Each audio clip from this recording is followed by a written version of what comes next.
I can be your high. I know you need a fix, come back up a little bit.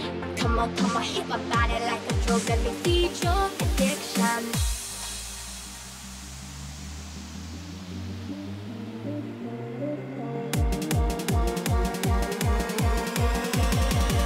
Feed your addiction.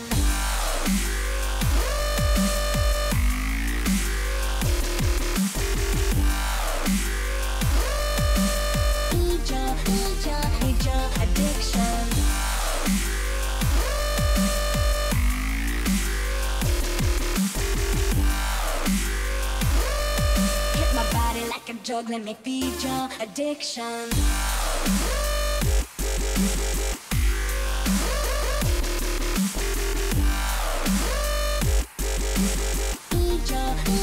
Feed your addiction.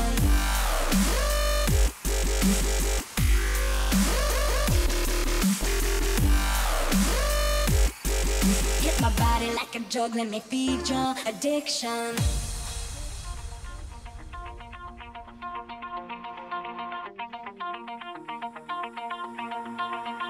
Pull my heart out of my chest, train my mind so I forget. Sink your teeth into my bones, dig me out, then fill the hole. Tear me apart and watch it burn. Tear me apart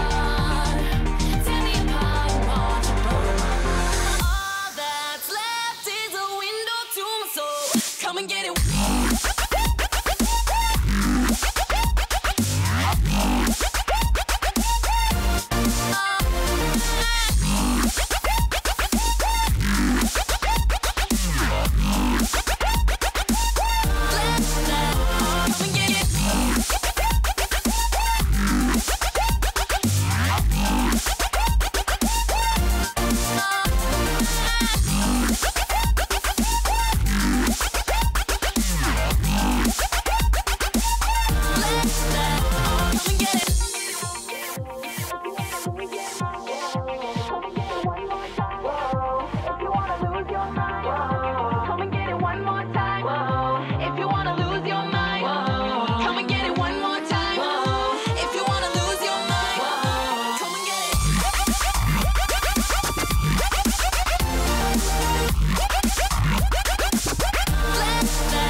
Mouth to mouth, I breathe you in. Swallow down your jagged sin. Let it drown inside my veins. The sweetest poison I could take. You make it an art, the way that you scar with every word. But before we reach the end, strip me down again. Come and get it one more time. If you wanna lose your mind, come and get it one more time. If you wanna lose your mind, come and get it.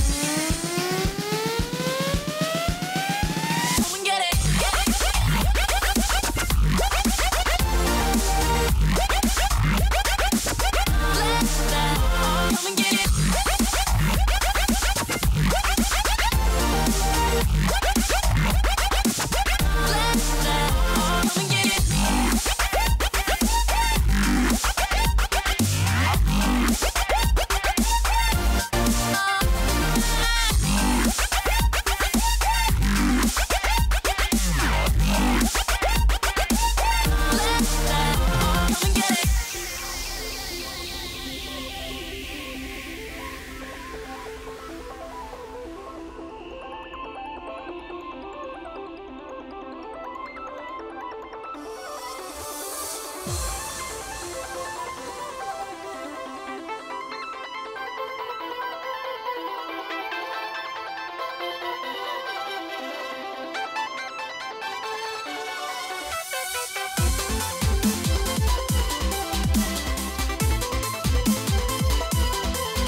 The evolution of life on Earth seems to have been profoundly altered by collisions with such bodies. Asteroids.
Chance to step outside and shut that door.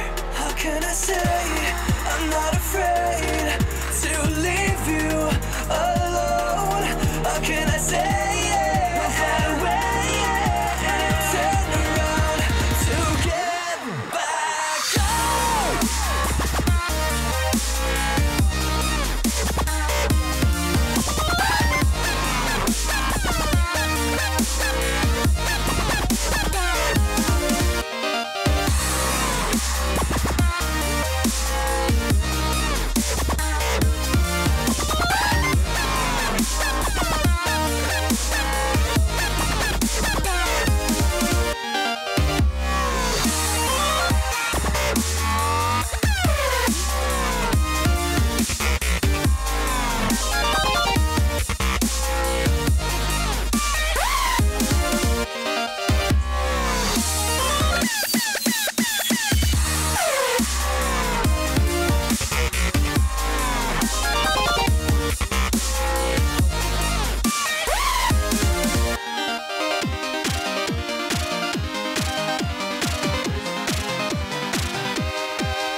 Take a chance to step outside and shut that door.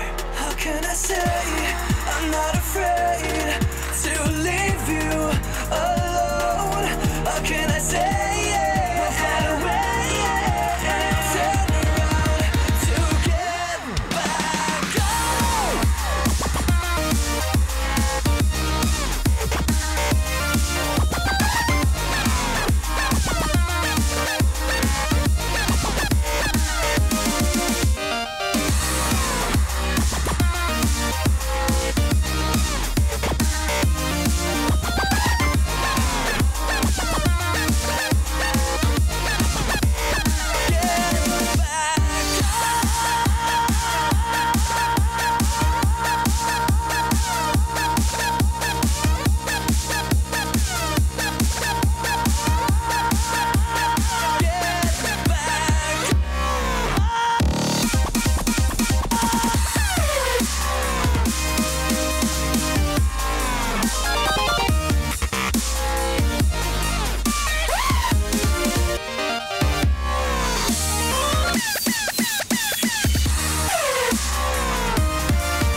It's going to be incredible. Tanks are ready. Everything is ready. Have fun. Are you ready?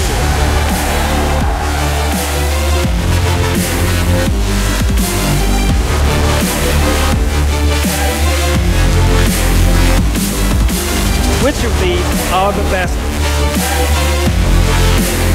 The engagement begins to light in a battle. Here's Shanish around the backside. Looking dangerous, 2 seconds left. Schoolbus are the champions once again.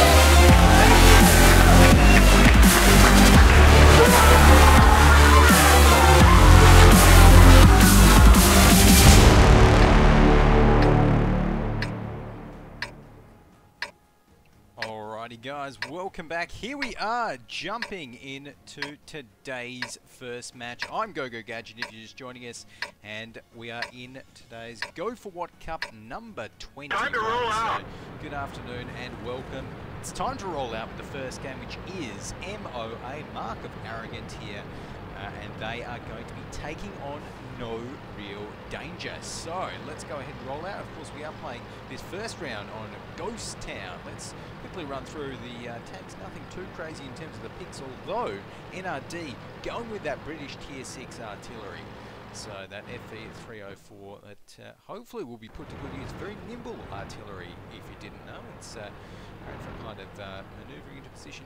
It doesn't have the greatest range, but definitely more than makes up for it with its speed and a nice gun arc. But in the meantime, we can see NRD just setting up actually a very defensive setup right here. It looks like they're trying to push their T-32 here up the hill. So now that he's up the hill, we actually have a very nice spot. Well, I say a nice spot unless NRD, unless NOA decide to go for the 2 flag, in which case this T-32 is not going to be too useful at all. But in the meantime, we've got Marty Boy over here looking near the 2 flag, and it's looking like we might actually be seeing a push coming in here from MOA. They're going to be going all the way down south. This isn't a type of push that we see very often at all, but they're going to be coming around the corner right here. Aku Gamer is going to be first up the street, so let's go ahead and follow him out. And I'm not even sure if they've been spotted yet. They might not have been, but that artillery is certainly in a lot of trouble there for NRD. And the FE304, well, he is going to be forced to bail out of there very quickly. Aircon, though, does actually take a hit. One of our tracks is damaged. Ammo storage is hit. We're lucky it didn't blow. To get the ammo there. Back up there, does manage to show shot from that T-32, misses his next one, but now we can see NRD, they know exactly where MOA are, so let's go ahead and flick over towards the battle that's happening in the town right here. That AMX 5100 is getting destroyed, 228 health remaining, make that 109, can one more shot finish him off? It doesn't look like it. Yes it can. Aircon with the T-37 finishes off Death of Rats. That's a lot of firepower off the field early on. OA, and we can see Wilso there does manage to take down the T-37, but that is not the exchange that you want to be seeing. Right there, in the meantime, some more shots coming out. Strike Freedom, he's still looking healthy. Aku Gamer there, no, Aku Sengal, I should say, dropped down to 54%. Both of them are. Aku Gamer, though, takes down another AMX. Some more firepower off the field for the NRD crews. We see some artillery shells flying in, but this is not looking good for NRD. MOA, they're trying to put their foot down, coming around the corner right here, and they're going to be trying to take out another one of these Tier 8 tanks. Fires through there is going to be the target. Strike Freedom gets the kill there on the bloke behind you. Aku Gamer takes down Marty Boy, and this looks like a convincing win here from Mark of Arrogance in this first half of the map. So let's see, kills really spread out there. Oh, the T-32 there did actually manage to take down Razgriz. So at the end of the day, we do see NRD picking themselves up at least one Tier 8 kill, which is nice. But Eleanor there, Eleanor going to be going down very, very shortly here. Getting a few more shots. So Aku and Seagull Strike Freedom there to try and block up. There we go. And I actually did like that that position where the T-32 got to there, but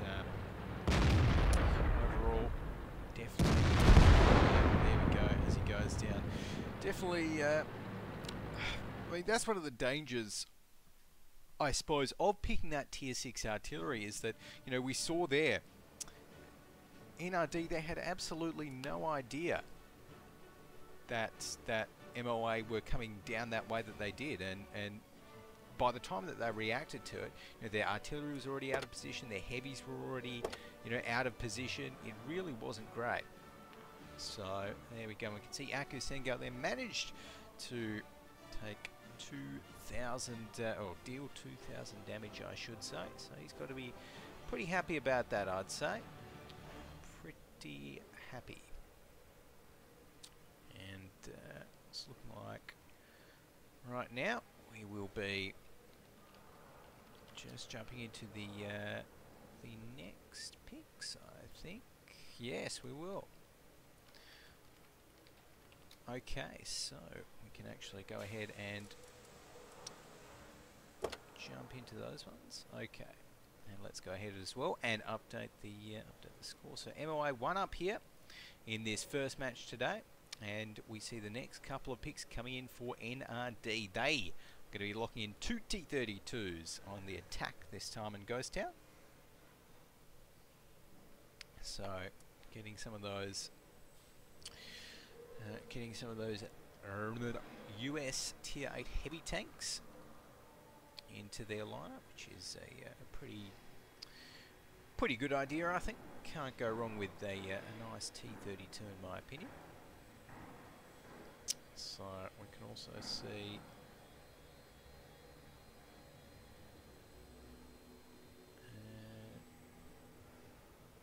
we can actually see some more picks coming in there, and we've got it looks to be 2 IS-3s, 2 AMX 5100s. Okay, so both teams, so MOA rather, I should say, really looking for those IS-3s. That's quite interesting, actually. So, very, very interesting. Going for lots of those IS-3s, which I think do work very well on this map. I mean, IS-3s, of course, work on most maps at the moment. Death Rat's going to be getting, okay, another T-32. Very interesting right there. Very, very interesting. Very heavily T-32 focused lineup right there, and there is of course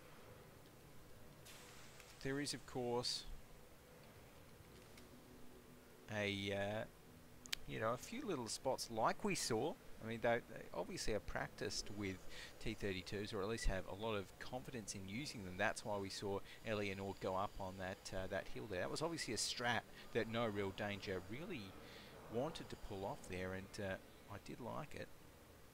But 3 T-32s, in my opinion, I'm not too sure about that. I think, you know, maybe, you know, oh, not convinced. Maybe that's just one too many, I think. But I am not the competitive World of Tanks player, so maybe NRD can make this one work this time. And we will be able to see whether they can make it work very, very soon.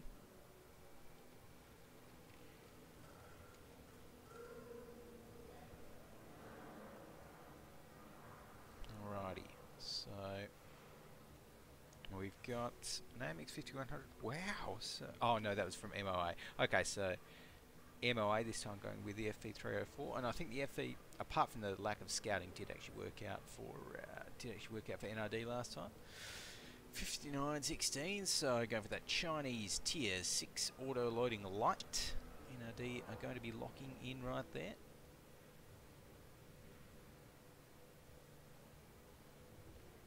So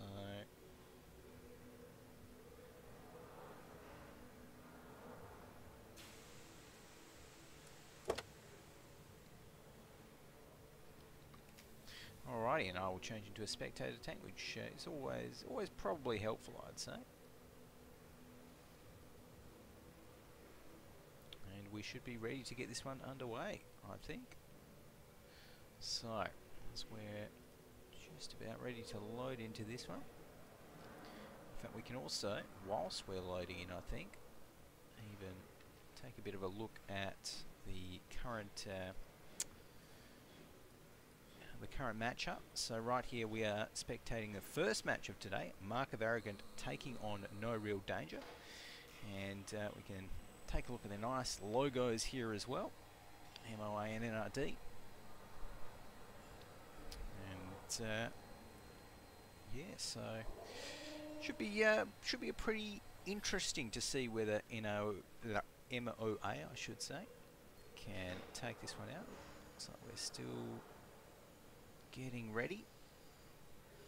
But yeah, Ghost Town, I think, one of those maps where you can actually play it a very, very large, you know, a very, very large number of ways. There's lots of different strategies that work well on Ghost Town that you know, lots of other maps don't have the flexibility and don't allow you to do really. So you know, you can go for the early southeastern push with a couple of T-54s from the defensive side, like we see. I think the SuperNoobs, they love doing that. Like we just saw, we can, you know, we just saw in that last match the very strong southwestern push from MOA.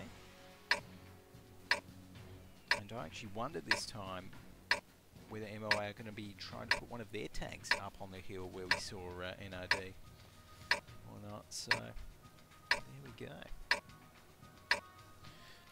And remember, guys, always follow at ESLWOT on Twitter to be notified whenever we're going live for any of these casts, all of that good fun stuff. But right now, it's up to NRD to see whether they can win out this one and draw their first match to a third game, or whether MOA are going to be able to take this one out in 2 and knock No Real Danger out of the competition right off the bat. So rolling out here, you can see Scud Gamer is going to be moving out here with this AMX 5100.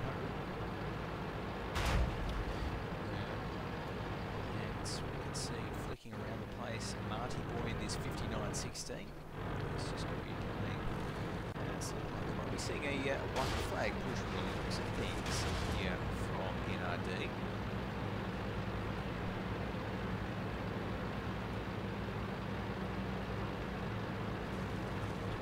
Let's go ahead, flip over to the bloke behind you in this ice ring. Great name, by the way. He's going to be able to do much. We've got Deadman walking in the AMX 5100. Death of Rats there, his AMX. Also 2276. He's going to be also man. He'll be moving on towards this one flag. He does start the cap. There we go, some shots. The radio man is down. We can only signal nearby vehicles. Showing one of the real strengths of picking that artillery. You can actually get essentially free cap resets. So yeah, free cap resets on that one. We're also going to have to sitting here. Some more shots, no doubt, will be coming in towards it. We haven't really seen the all-out brawl breakout just yet. We've got these T-32s be coming in and getting a few shots across onto MOA as they cross the street right there. One does miss. Hammond Duran though, he's going to be poking his well-armoured frontal turret back up very, very short. There we go. That's what we like to see. It's a bit of hold-down action with the T-32s. So you've got Eleanor here as well. Overall, it's looking like pressure is coming out from NRD at the moment. I'm actually liking their positions a lot more this round than I did in the first half there. So we'll have to keep a look at those as we see some more. Oh, brilliant shot there from the FV304. Strike Freedom manages to get the cap reset, and well, if that continues, NRD, they're going to have to think of something else. Think of another way to take out MOA, because it's probably not going to be with a cap as that FV304 is alive.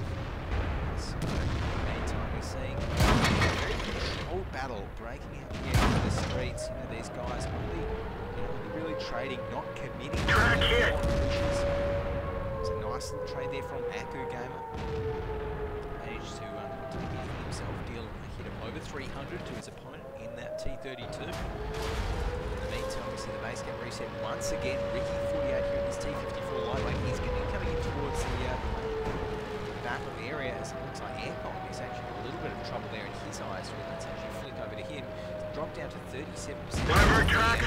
T32 hits him once again. Strike Freedom does manage to get another hit. He's in even more trouble right now.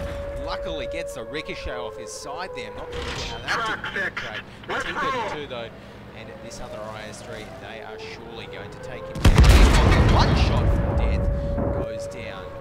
But right now it's still not looking too bad for MOA for Mark Carrigan because they've only lost one of their tier 8s, and it's under 3 minutes left now on the countdown of the round. So if they can just try and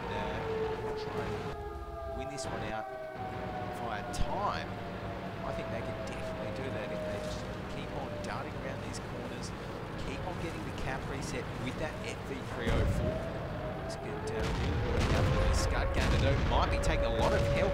Yes, he does. Drop down to 10% HP there. In that AMX 5100, not going to be able to get another shot off as Death Rats takes him down right there. And we see Saigon there taken down by Amit. Good. The radio man is bleeding. We can't rely on it. Sorry, for NRD, they need to take out the remainder of MOA before 2 minutes is up. Eleanor takes down Aku Gamer, and it's looking like they will be able to at the moment. As Ricky 48 some shots across on towards that T32 that's still in the one flag. That T32 is actually managing to hit them though. That's also in there. Wilso. One more shot from a bloke behind you. He was behind him and taken out. So it's going to be Ricky 48 going down. Razgriz now, the last tier 8 remaining on 14. Does manage to take down Heavy. Track hit. Goes down himself, and unfortunately for MOA, they've only got an FV304 left, and it is a very speedy tank. But with 1 minute and 26 seconds left on the clock, we're going to be seeing the base cap anyway. So a valiant effort here from Strike Freedom. Definitely gave it a good crack, but it's not looking like he's going to be able to pull off the impossible right here. He's actually going to be trying for it. Trying for it as he does get back in towards position. Let's get the shot across. It's not going to be the reset. Couldn't quite get it, and with 1 minute left on the scoreboard, that's going to even up the scores now. NRD is going to be taking this one to a second map. So let's go ahead and take a look at the battle results here.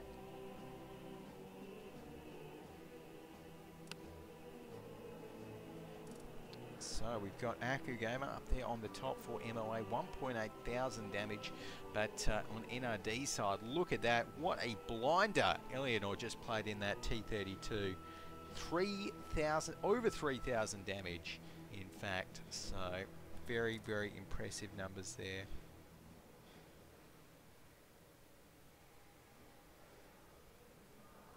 So, right now, we can take a look at the train room, see if we've got... Okay, so we're going to be getting in towards the next map soon as well. So guys, while we get the map picks going out, all of that fun stuff. Oh, it's actually looking like the third map will be mines. Great. I like a good mines. So we will be playing it on this, and I think MOA. Sorry, no, it was yeah. MOA did win faster on the attack there, so MOA get to pick their end.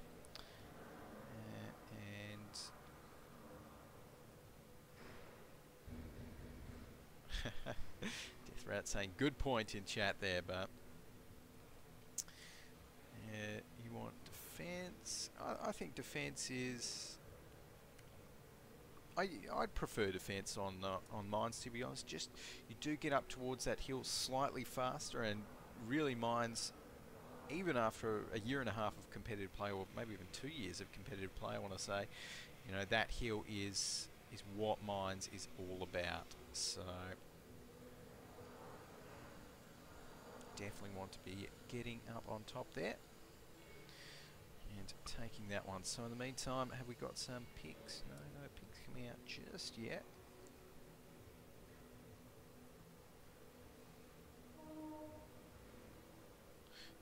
But right now as well, looks like they're still deciding. So I might even just jump off to a short little break, guys, while these guys are deciding all of that fun stuff. So do not go anywhere. Right after this, we have got MOA taking on No Real Danger in the deciding match in this first round battle between these two guys. Don't go anywhere. Go4WoT Cup 21 action. More of that's coming up right after this.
Okie dokie guys, welcome back. Here we are jumping into our next and final match for this first round, which is the tiebreaker here between MOA and NRD. We are playing this one on Mines, of course. Both teams have locked in their tank picks. Let's go ahead and run through the lineup. Starting with MOAs, they're going to be bringing to the field 3 T54 lightweights, 3 IS-3s, and that FV304. They're going to be doing battle against NRD, who are taking into battle 2 Let's IS-3s, get this show on the road. 1 T32, 1 RU251, 2 T54 lightweights, and an AMX-12T. So, here we go. As we get the rollout happening, let's go ahead and take a look at where everyone is headed to. We've got Aircon and Co. We'll be heading towards the left side of the map. In the meantime, these T54 lightweights getting up the hill. I was about to say, but Ricky actually wasn't looking where he was driving, and he's going to, well, not pay for it, luckily, but that certainly could have been very, very dodgy if NRD decided to push up the hill as well. But he's going to be fine. One of our gas tanks ruptured. We're low on fuel. Fine is Pally Naka here. He's now dropped down to 60% HP in his T54 lightweight. We've got that base cap going on. Aircon here in his IS-3. We'll be looking out over the little inlet there and finding anyone, as the base cap has been started. Of course, again, this is a great time to have that FV304 artillery, which effectively allows MOA to get free base cap resets. I think so. Right now we hope to be seeing another tank join the IS-3 in the base. Strike Freedom not able to hit any base reset shots at the moment, and there's one. It does come in, and it is going to hit. What a monster shot there from Strike Freedom, over 500 damage on towards that IS-3, and that is why you picked the FV304, ladies and gentlemen. And MOA, they are using it absolutely amazingly. Look at that, and just taking down the AMX-12T on the cap. MOA is saying, you know what, you can send the cap all you like. It just gives us a big target to aim for with that FV304. So NRD right there, they are really going to be hurting. And another reset comes in. Strike Freedom is on point today with that FV304. Absolutely doing work, and I find it very hard to see why NRD would maybe continue to try and win this one out when Strike Freedom is always going to be able to get the reset. So maybe NRD might be time for a change of tactics right here. Maybe they could try for a push, something like that. That might hold them in slightly better stead. But of course, very hard to push on a well-defended hill here on Mines. But look at that, it's very hard to win when your IS-3 is taking hits of 440 and 500 damage for free right there. You know, and Strike Freedom in the tier 6 has already taken off the board, I want to say, like over 2,000 damage, I'm pretty sure. And that is pretty outstanding right there, coming out of Strike Freedom. So now NRD, it might be a little bit too late, but they're going to be trying to even up the score a little bit. And they do actually find Palanakal, so that is going to be a T54 lightweight going down. That's exactly what NRD needed to try and get themselves back. They're taking a lot of shots from the hill right there. Ricky 48 finishes off Wilso. Also going down right there, we can see Deadman walking, 693 HP left. Going to be trying to get those shots towards that hill with that accurate gun of his. Misses that first one on, and he's on fire as well. Goes down to Raz Grizz, and it is all fallen to pieces here for No Real Danger. Eleanor, who had a monster game last game with over 3,000 damage, not going to be having much of an impact at all this game, as Death of Rats goes down. Only Marty Boy and Eleanor are left alive here for NRD. Marty Boy almost gets taken out by Strike Freedom again. He might have shot left in, and there we go. And now it is down to Eleanor. We've lost some ammo, but at least it didn't explode. One of our tracks is damaged. The loader is hit. He's on moving the dotted slowly. line here. We've lost the track. As we see Eleanor going down, 122 HP left on that T32. Its ammo rack is damaged, tracks are damaged, and it is going up in smoke. So that is going to be a win for MOA. Well-deserved, well-fought win in our first match today. So I'm pretty happy about that one. And next up we've got the quarterfinals, of course, but let's go ahead and quickly take a look at the team score, the battle results there. Look at that. That is why you picked the FV304. Top damage dealer, 2,500 damage. Just brilliant play by Strike Freedom, and I want to see more of the FE from him and from MOA. That definitely worked out very well. So there we go, and right now, guys, we're going to be jumping off to a break after this one. Don't go anywhere though. Coming up is the quarterfinals of the ESL Asia Go4WoT Asia Cup number 21.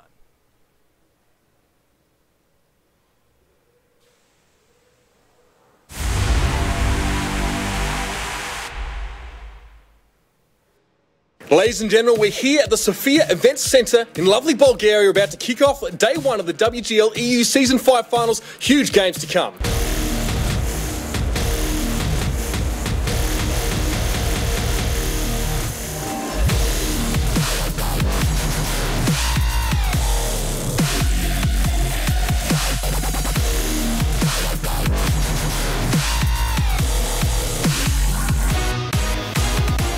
School bus pick it up at 5-1. A brilliant performance from start to finish. We guessed that Kazna won't be ready for such an aggressive tactics and such an unusual one on Himmelsdorf, and we kinda wanted to exploit that. I first have to congratulate School Bus for one game. They played good, compact. Our next opponent is either WUSA or Penta Gaming.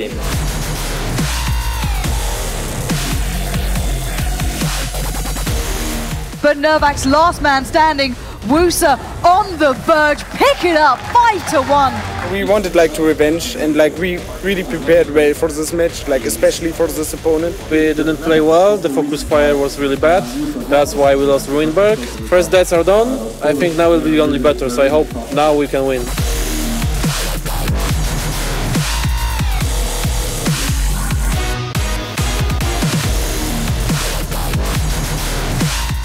First game we lost, but it didn't affect so much on us.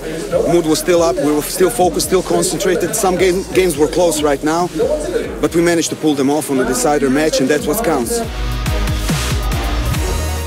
And it's School Bus picking up the victory. We need to rest, we need to sleep, and we need to drink a tea. After losing first game, we won the last two. We qualified for the semi-finals. Our morale really got boosted after those victories. We are really pumped up now and ready for semi-finals. Yesterday was a huge day of games. Back and forth, teams battled it out. We are now down to 4 teams in our playoff day of play.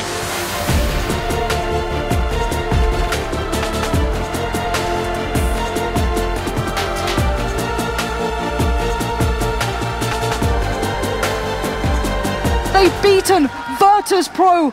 2 more shots and LB Nexus gets it. Kazna have made it to the finals. Unbelievable performance. Yeah, we are really happy that we won Virtus Pro. It's really amazing for us. Today our opponents were Kazna Crew and GGVP. We lost unexpectedly against Kazna Crew and won against GGVP.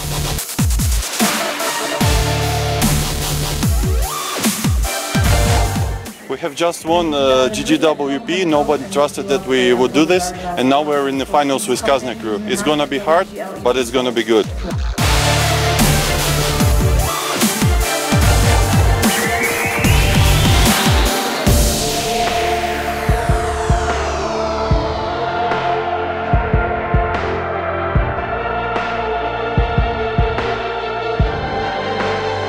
Amelie looking aggressive. He just wants to remove some of these factors up north. He goes straight in towards roster.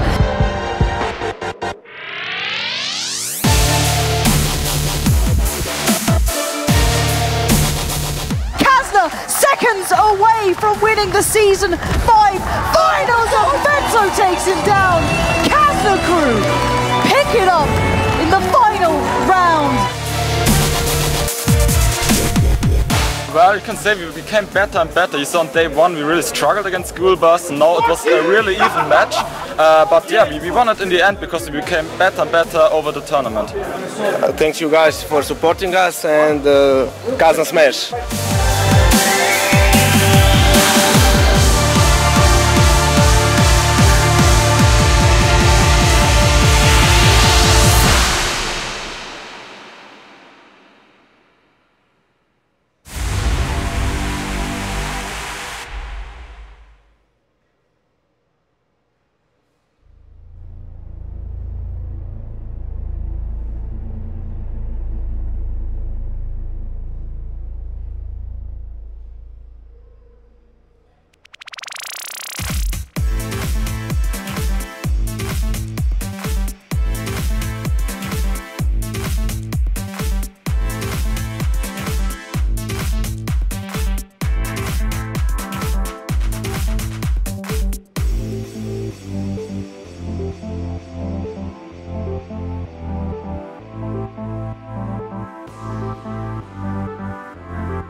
Hello, I'm Mikhail Zhubets, the producer of World of Tanks. Today, let's discuss Update 9.8, which will bring a new event game mode, significant changes to the personal missions, changes to maps, and buffs to about 20 vehicles.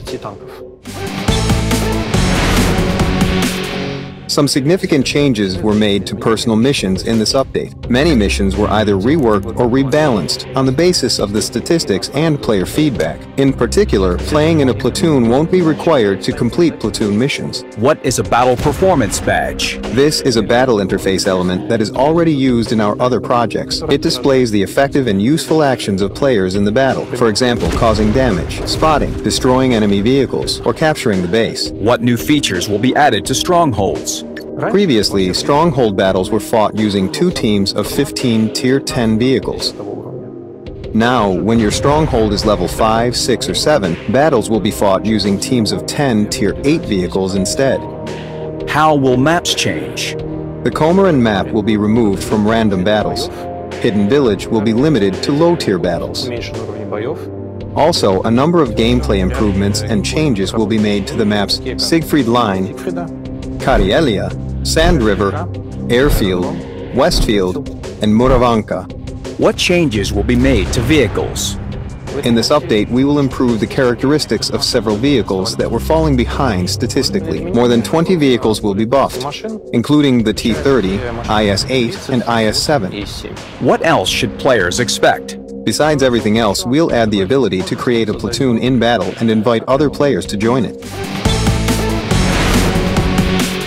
Perhaps the most interesting feature of Update 9.8 will be a new game mode called Domination. It will bring in several new game mechanics that have not been available in World of Tanks before. These include control points, flags for capturing, and even respawns. Basically, the battle doesn't end if your vehicle is destroyed. You will also be able to choose from 3 possible vehicles and get straight back into the same battle. Players will be able to repair their vehicles or resupply ammunition at special points on the map. Also, there will be an alternative way of achieving victory in battle. Besides just destroying all enemy vehicles, flags will appear in different places on the map. Players will be able to capture them and take them to their base. This will bring additional points to their team, and points mean victory. It's going to be a lot of fun.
going to be incredible. Tanks are ready.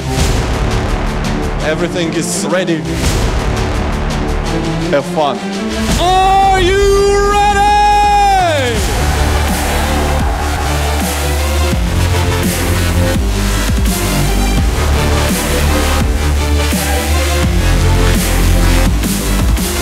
Which of these are the best? The engagement begins to light in a battle. Here's Shanish around the backside. Looking dangerous, 2 seconds left. Schoolbus are the champions once again.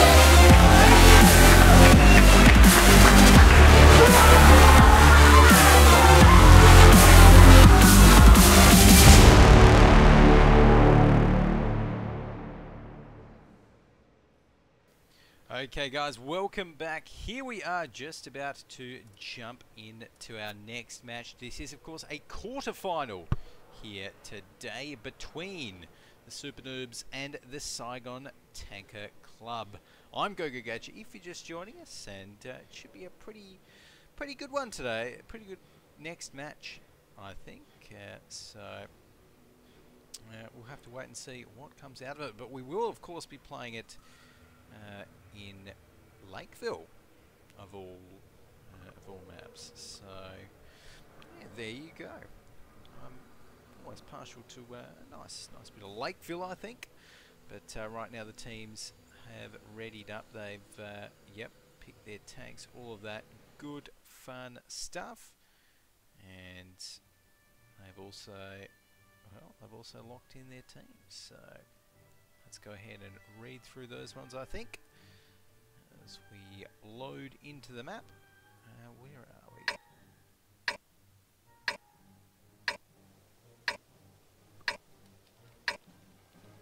Okay, that is looking good. So as we load into the match now, we have got 20 seconds left on the clock. Let's run through both of these teams, starting off with the SuperNoobs. So we've got Call Me Tenchi. He's going to be in that IS-3 up the top there. They're bringing lots of IS-3s today, 4 in total. Kong Sun 177 also in an IS-3.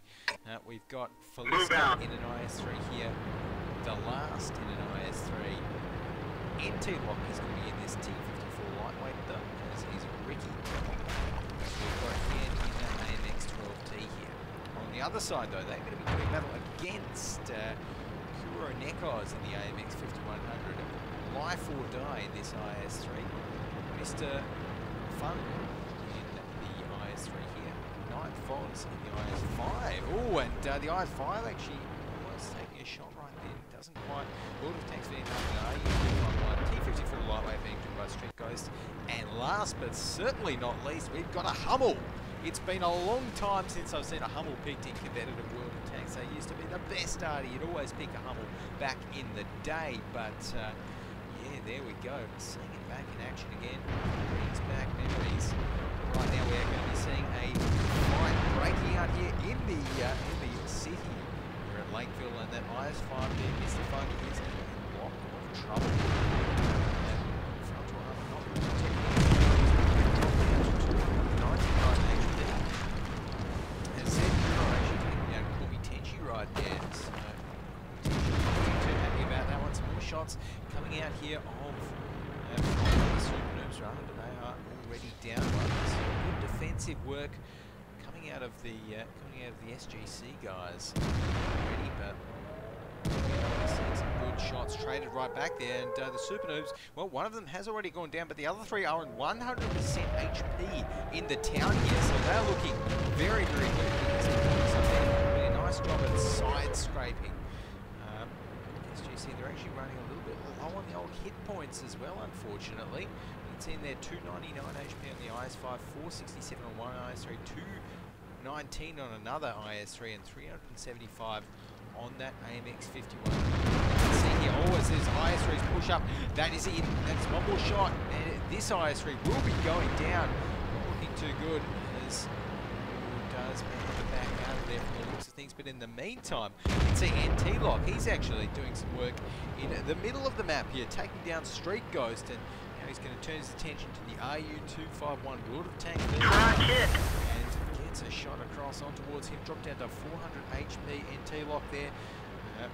He's going to be probably winning this one out. In fact, I'd say almost definitely going to be winning this one out there. The turret ring is damaged. We can barely turn. Ricochet with, so he's going to go down. And in the meantime, in the city, the last tier 8 goes down for the Saigon Tanker Club, and SuperNoobs are looking very, very strong. And really, I'm not too sure. Well, actually, that's one particularly strange thing. Picking a Hummel on the stuff you lost there. He is actually going to drown himself out. There we go. Poor Hummel. And there we go. So that's going to be the SuperNoobs take out the first map in this best of 3 here. In the quarterfinal. So we're going to be seeing the team score. Let's go ahead and look. NT Lock up the top there with his T54 lightweight, 2,276 damage. Kong Sun 1.7k, Feliska 1.5k as well, so looking pretty good there. And right now on the other side though, on the Saigon Tanker Club side, WoT of Tanks Vietnam was up the top there, 1.6 thousand damage. Zed Kuro second up with 1.3k in that AMX 5100, but well, not very surprisingly, the Hummel didn't actually deal a single point of damage, which is a little bit disappointing, but well, can't exactly say unexpected. Yeah, so anyways, right now we're going to be jumping in towards the picks for the next half, I'm sure, and already have a few of those coming out. We've got 2 IS3s coming out from both teams. First up, T32 and an IS3 coming out of SGC.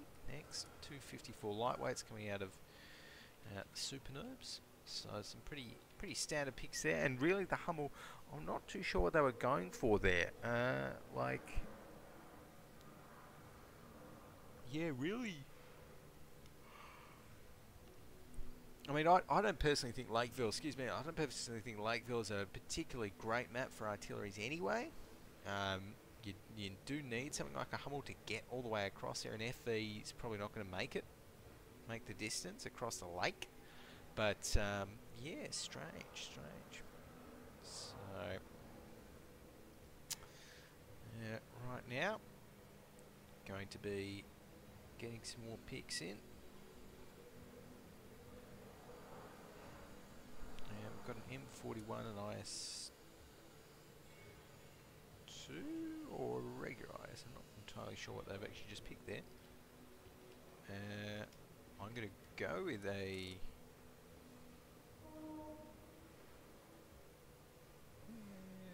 IS. I'm not sure. Anyways, we've got an IS3 and an AMX12T coming up after that. And what else? We've got Type 54 lightweight. Pick next there by W. Lewis. And what else? But yeah, nothing too crazy in terms of the picks here. Unfortunately, we're not going to be seeing that SU-85 that Tangroy is kind of teasing us with there in the pre-pick stage.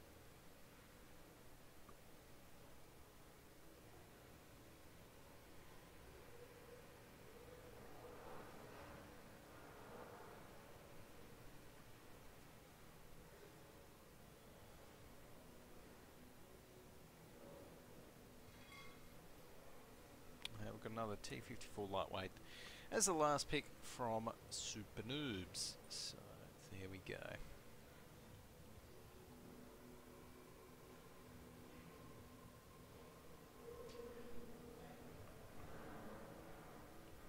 Alrighty, so this time I think SGC, they're really going to need to pull something out of the hat to take out the SuperNoobs, because they just look so strong last half. And this time, of course, SGC are on the defensive side here on Lakeville, so they've got, I think it's a little bit easier defending on Lakeville, to be honest. It can be very hard to coordinate a good attack. Often, you know, we see teams might just miss out the timing of the attack, you know, push both the sides, but push one side 1 minute too late, and it really is a matter of seconds that can mean the difference between winning and losing here on Lakeville. So right now, you've got 22 seconds left till we get this one underway. Alrighty, and again I'm going to be rolling out with SuperNoobs.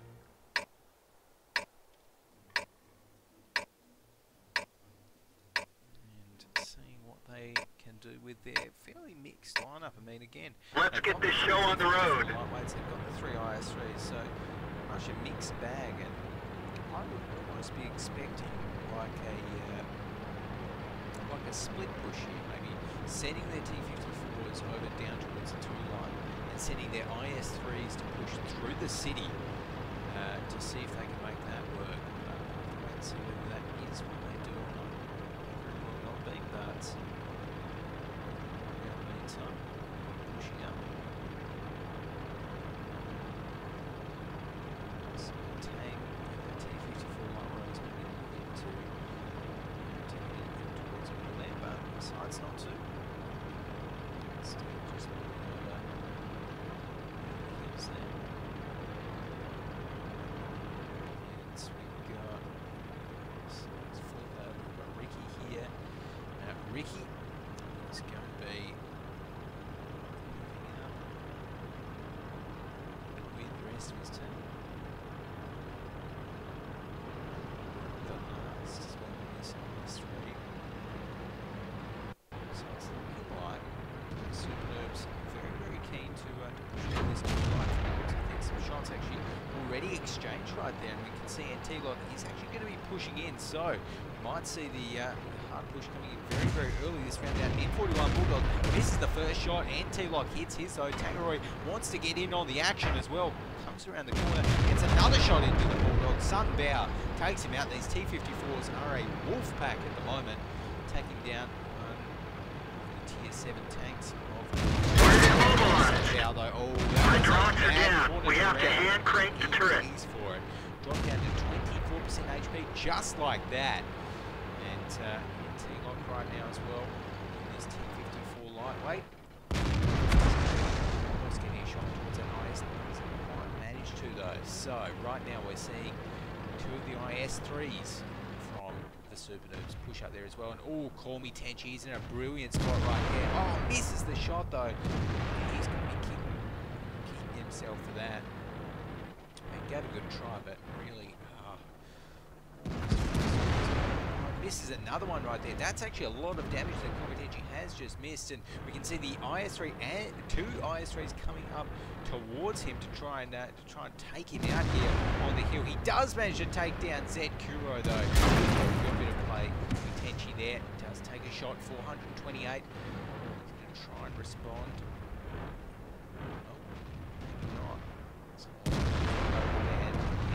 So his opponent there is going to take that chance to come back around the hill and get a taste of a ricochet though from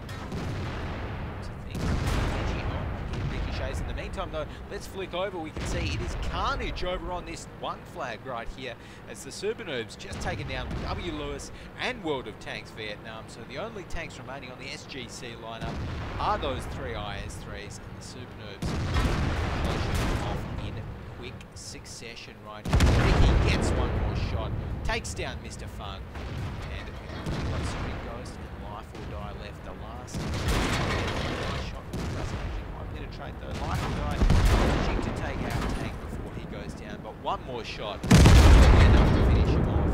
There we go. Komitenchi rolls in that one.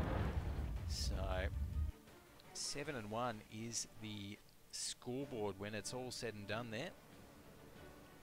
And well, SuperNoobs, they've got to be very happy with that performance. NT-Log 2.3k damage, Komitenchi 1.7k, Tangeroy 1.5k, and Hien 1,435. So, yeah, SGC just not really up to the SuperNoobs level today, unfortunately. They definitely have shown up in previous cups, but today SuperNoobs just took it a little bit too far and a little bit too fast for them.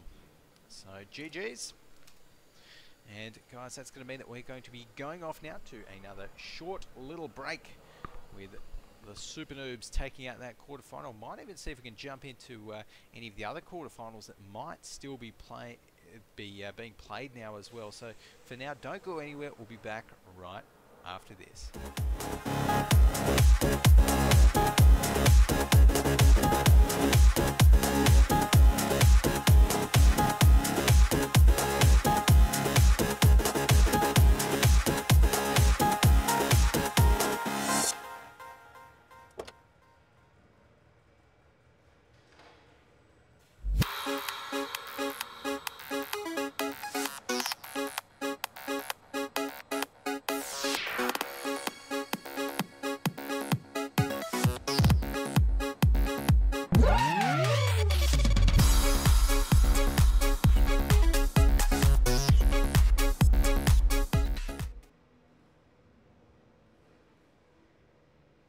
Просто вернул. Нет названия такого, что может. Есть засвет. Из госу минус Кабатрон исплает. Хорош. Забирает Омга. А вот сейчас рискованно выходит. Камаек может. Гусля уходит. Давай. Таймер идет. Камаек.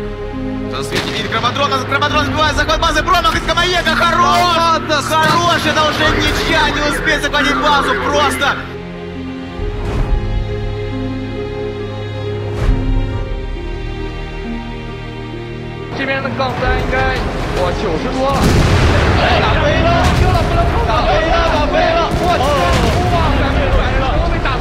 Oh my gosh, that is so sick. He's trying to line up that final shot. Lewis Captain staying right between the buildings. He's just unloading one more shot. Oh, he's gonna get it! He's gonna get it! The L-Tractors are decisive in this battle. Tanakia goes down. Batatex is still alive. Oh, Batatex, wow, he's still alive there. Yeah, he's still alive. Yeah, look at Truman actually completely blocking the castle.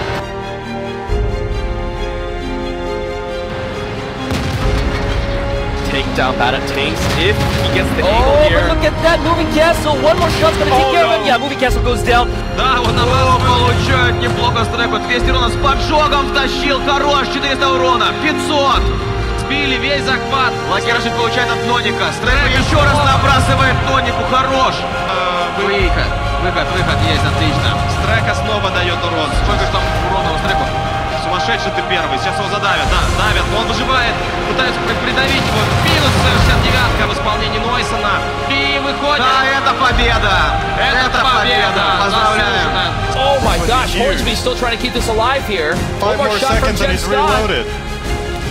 And he hit Hornsby. He hit him, but I think Jen Scott missed. I think Jen Scott missed. No, I don't think he fired. I don't think Jen Scott fired yet. Now, Jen Scott has the shot. Oh my He wins the 1v1. The L-Tractor.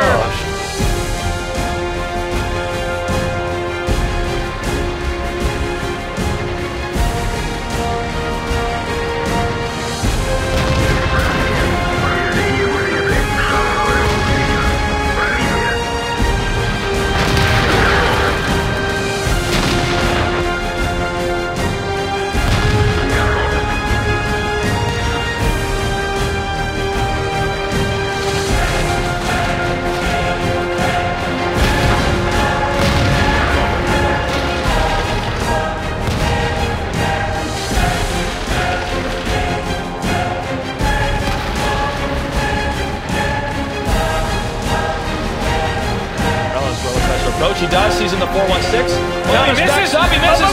Countess is gonna fall. Is stuck. Wait, this ensures a draw if Rella doesn't jump on him right now. Maybe he could bait out a shot at him. Now he might try to get the break. No, untouched. Oh my God.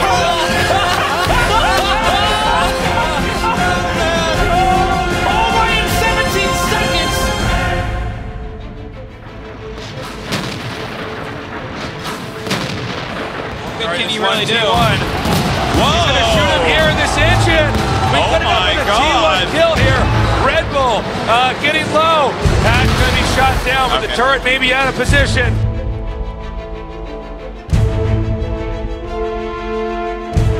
Oh, Sunglow! Sunglow taking a hit. He needs to kill her. He cannot die here, Tasteless. He's trying to bait out a shot. He baited out a shot. Oh, but he takes a hit. He takes a big hit, and he goes down. Oh, unbelievable. Sunglove has been defeated.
Going to be incredible.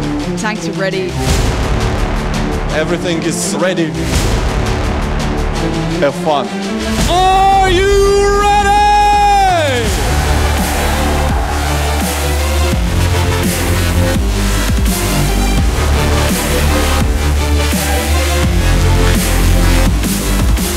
Which of these are the best? The engagement begins. Delight in a battle. Here's Shanish around the backside. Looking dangerous. 2 seconds left. School Bus are the champions.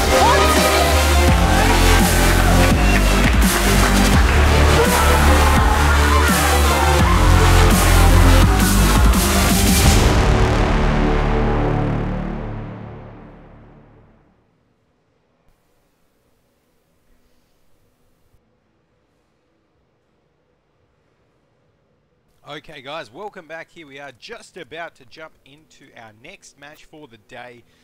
It is another quarterfinal, in fact, between the Swordfish and MOA this time. If you're just joining us, welcome back on GoGoGadget.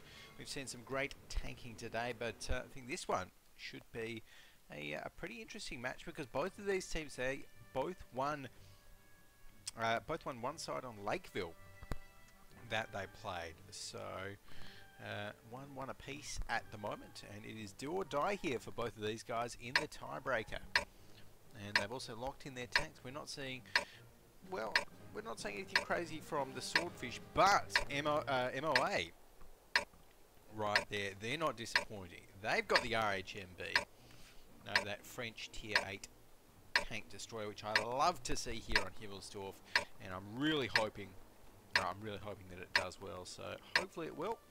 But we've got 4 seconds left on the clock before we can find out what's going to happen here on the Hills. Let's follow out the defenders here, and in fact, I'm going to run through all of the Swordfish as they're rolling out. So we have got Hot Trank here in this AMX 5100 MyCute in the IS-3. Wally. Another IS-3. Long Peter, surprise, surprise. He's also in an IS-3. We've got Shutzy there in the T54 lightweight. Ronan in this T37. And they're going to be doing a battle against MOA, who have Pali Naka in this AMX 5100. President Diddy in the AMX 5100. Ricky 48 in an IS-3, as is Aku Gamer and Raz Grizz here. The RHMB WT will be driven by Scud Gamer in the Borsig Waffen Traeger. Oh, and actually see up there. And Chauncey there. Good amount of information gathered, in fact. And, well, he's actually going to be pursued right there. And good, very, very good bit of play there from Chauncey. I love that. He managed to poke himself up the hill, not take any damage whatsoever, and gain some very valuable information as to where MOA were. So now MOA, they know there's an AMX up on the hill, there's a TD up on the hill, so they can kind of react to it a little bit, potentially expect this two-flag push to be coming in here. And still might react is exactly what they're doing, pushing Wally towards the two-flag right there, and getting set up into some all in all pretty nice defensive positions right here as we actually go towards, some shots coming out there. Don't think, did that hit Hodging? Might have even hit Hodging and done a lot of damage to him. I'm not sure, maybe it did. But in the meantime, we are seeing these guys pushing on towards a two-flag right here. Guys from MOA. A scuffle breaking out here in the town, but I want to see the RHM. Is the RHM going to be able to get a shot? Come on. Oh, just misses, unfortunately. Scud Gamer not quite able to hit that second one there, but in the meantime, these guys, MOA have had a pretty much free run towards the bottom of the flag here. Now they're inside it, so obviously Swordfish going to need to send something there to get the cap reset. We've still got 4 minutes and 30 seconds left on the clock there. So with President Diddy up here on the hill, just providing him, or ready to provide, I should say, a little bit of fire support. We've got the RHM BT also up here, just waiting to get that shot off.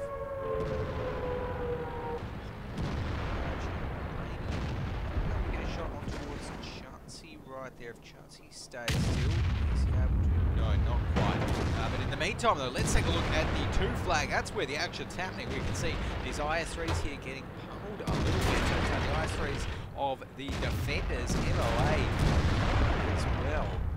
Sorry, Swordfish are as well right there from the looks of things. Peaks on to 6%. One more shot will finish him off. One more shot will finish Mike Cute off there as well. That's going to be the AMX 5100 doing the business there. President Diddy himself a big kill. As we've got Hot Train here in his AMX 5100. He's going to be doing some damage. There's some IS-3 here in the streets who's in a little bit of trouble. One more shot. Hot Train go and take him out. So we've got MOA looking pretty good. They've only lost their AMX 12 ton, only lost their 6 tank at the moment, and I think Raspberry's just ricocheted off the carcass of a tank there. Body of a tank. So he's not going to be too happy about that one, but overall MOA looking very, very strong. We do still have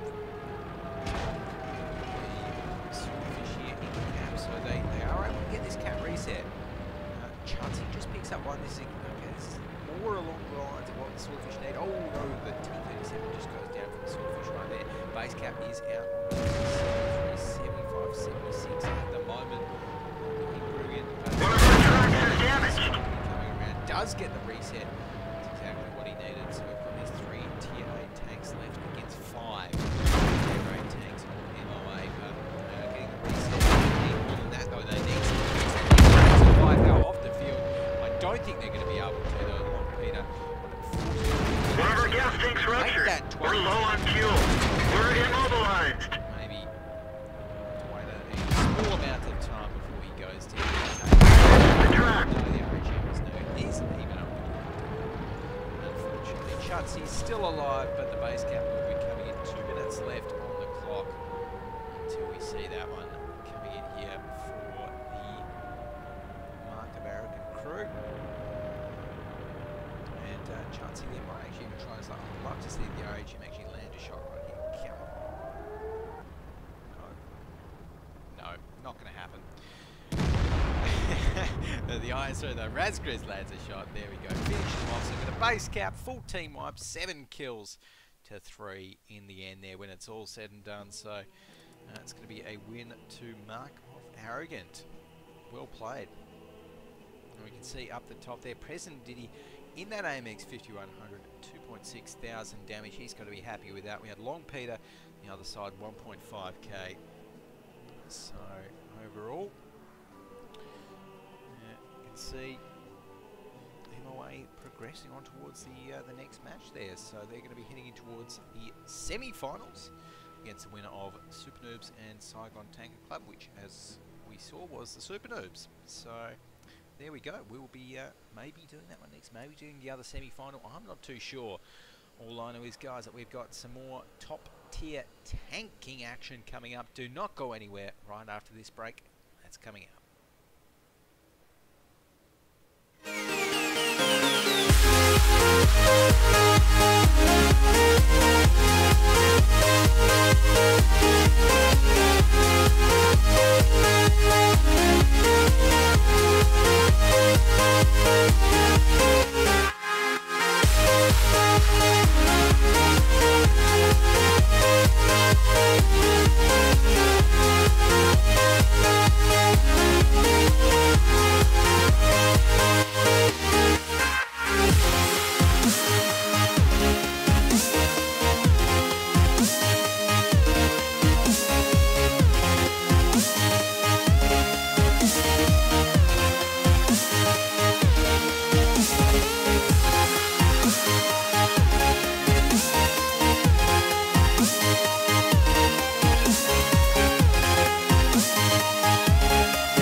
7 minutes into the battle, and not a single shot. No one has even bothered to scout from either team. Well, friends, the amazing tank standoff continues. Both teams are employing full defensive strategies. Oh guys, come on! Destroy a couple of fences, maybe? Please?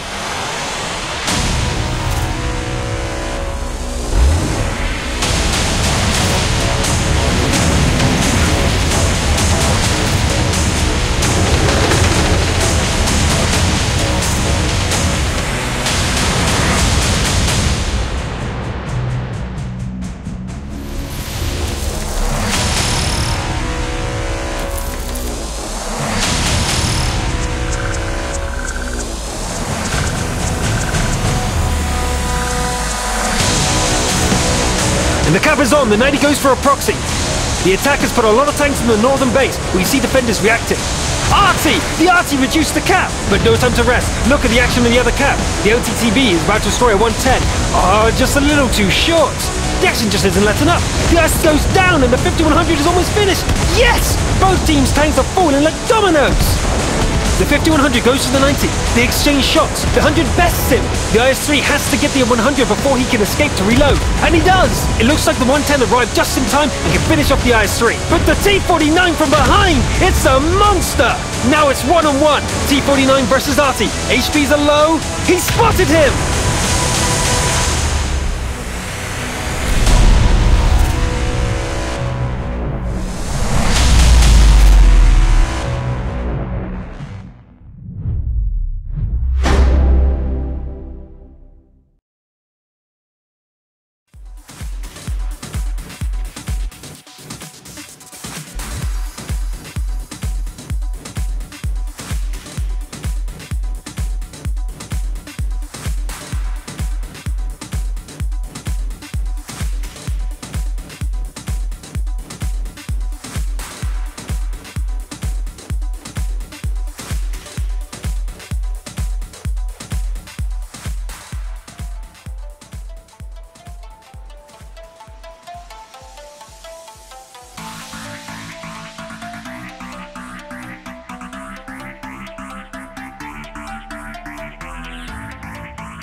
going to be incredible. Tanks are ready. Everything is ready. Have fun. Are you ready?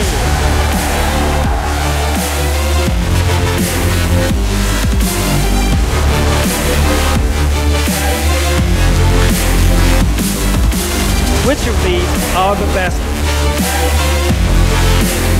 The engagement begins. Delight in a battle. Here's Shanish around the backside. Looking dangerous. 2 seconds left. School Bus are the champions once again.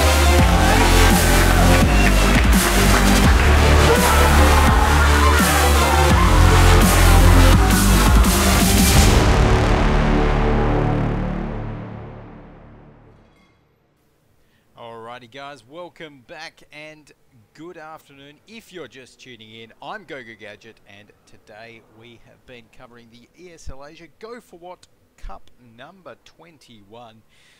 It's getting to the heated end of the competition right now. We have the SuperNoobs taking on Mark of Arrogant here in this semi-final.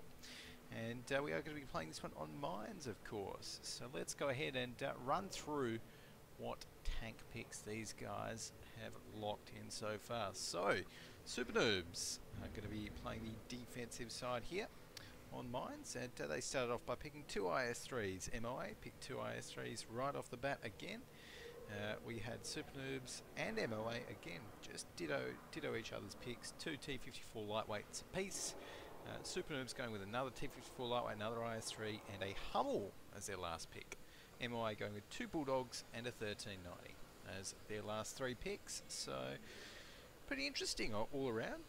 Hummel again. I really, after seeing that that brilliant play from MOA's FV304 driver, which was Strike Freedom, if I'm not incorrect, I want to say Strike Freedom. You know, it's like, well, Tang in that Hummel, he's got a lot to live up to. You know, to convince me. So, right now, with 25 seconds left on the clock, I'm going to be rolling out with the guys from SuperNoobs, seeing what they're doing. So, there we go. And right now, as we get the rollout happening, we'll be, let's go ahead and run through the team lineups here for SuperNoobs as well. So starting off, let's get this show on the road. Yen in this IS3. Kongsun in his own IS3 here. Ricky also in IS3. We've got Komi Tenchi, who is the captain in this T54 lightweight. NT locking another T54 lightweight. Sunbound T54 lightweight now as well, also heading up towards the central hill. Tangle in the Hummel. So these guys are getting up onto the hill. MOA, they're not too concerned about the hill. MOA, they are barreling straight towards the WoT flag right here.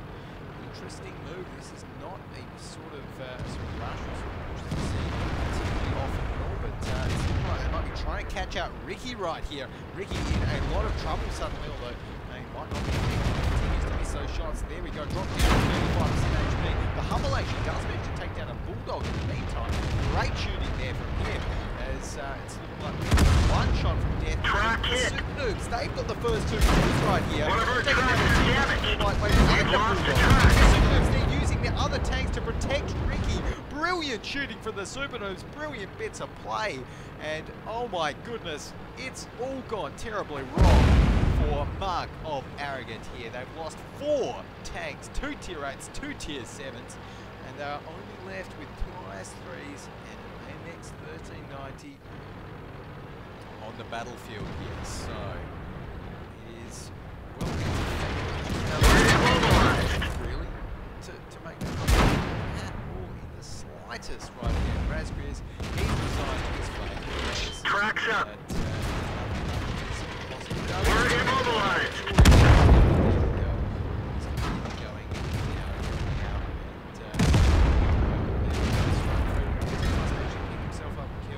Sunbound takes down Track hit. We've lost a track. Damages the left track. Tracks get destroyed. Strike Freedom goes up. Smoke. That was a quick one, I tell you what. Wow, as SuperNoobs absolutely obliterate MOA in that one. They only lost Sunbao and Hien. All of MOA were taken down there, and that was, well, it was simply a convincing win. MOA really, I mean, they tried out that push. They missed some big shots early on, I feel. We saw, I think it was the 1390 aircon, even though he did get the top damage, and he did miss a couple of shells, which definitely doesn't help. So, well, actually, I thought he missed some shells, but apparently he didn't. He missed shells.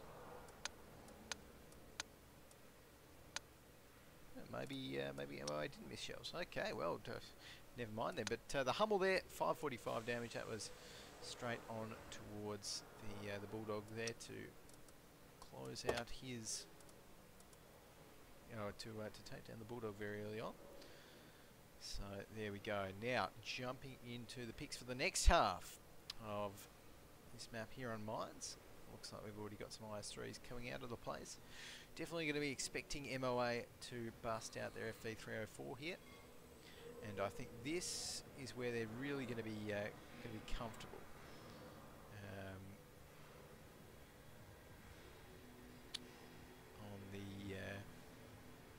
On the defensive side, so I'll have to wait and see. But definitely expecting that FV. Probably they're going to be going with a very standard lineup apart from that. So.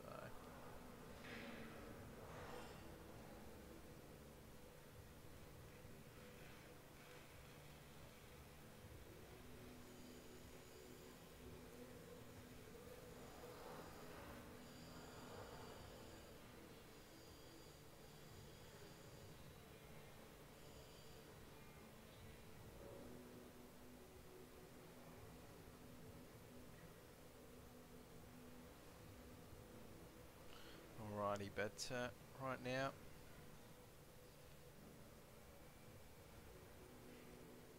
we'll be getting some more picks in. We've got 2 T54 lightweights picked by both of the teams, and well, I think it's a great tank on this map. The T54 lightweight can really well either get you the hill early on with enough of them. If you're on the attacking side, of course, great to send a couple of T54 lightweights out to the side of the map. We can even doodle it on here, but a couple of T54s out here, down there, just to kind of get some shots over this general area.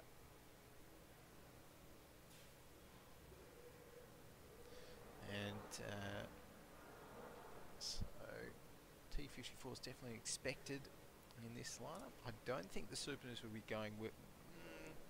probably not. I don't think the SuperNoobs will be going with a artillery piece here, unfortunately, because they are on the attacking side. Would be pretty interesting to see a Hummel coming out here. Though maybe could do a battle Hummel. Probably not. I don't really think that'd work. Some more T54 lightweights. IS-3 and a T54 lightweight picked there for SuperNoobs. So playing it pretty vanilla so far.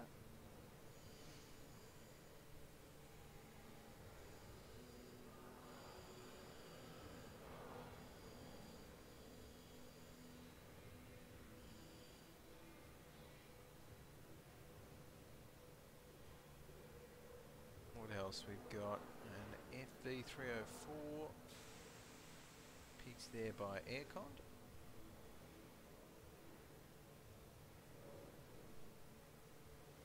And wow, super okay. So the SuperNoobs will actually be going with the Hummel. So I did not actually expect that at all. I mean, they're on the attacking side, so obviously, I mean, yeah, I don't know. too sure if that'll work. I mean, they probably didn't pick it for anti-arting, but very, very interesting. And we know that MOA as well. They, from their previous matches on Mines, at least I've seen them play, they're not a particularly static team. So picking the Hummel into that's another kind of question in my mind as to why you would pick the Hummel into a team that, you know, is known to be pretty mobile on Mines. But anyway, we'll have to see how it goes. I'm sure the SuperNoobs, they know what they're doing. So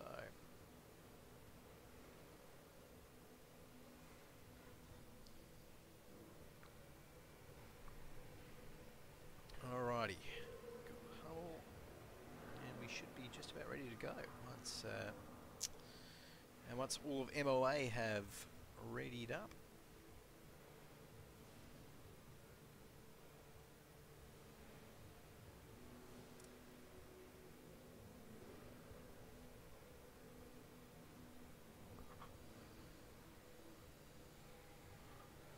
Alrighty, so question, are we ready? Yep. Let everyone know that we are ready. Okay, and we're getting the countdown happening. So let's jump into this one, the semi-final match number 2. Second half here on Mines between the SuperNoobs and Mark of Arrogant for the ESL Asia Go4WoT Cup number 21. 24 seconds left on the clock until we jump in towards this one. What are the SuperNoobs going to do with their lineup? They've got lots of, well, a very mixed bag. Their T-54s, IS-3s, two of the strongest tanks around at the moment.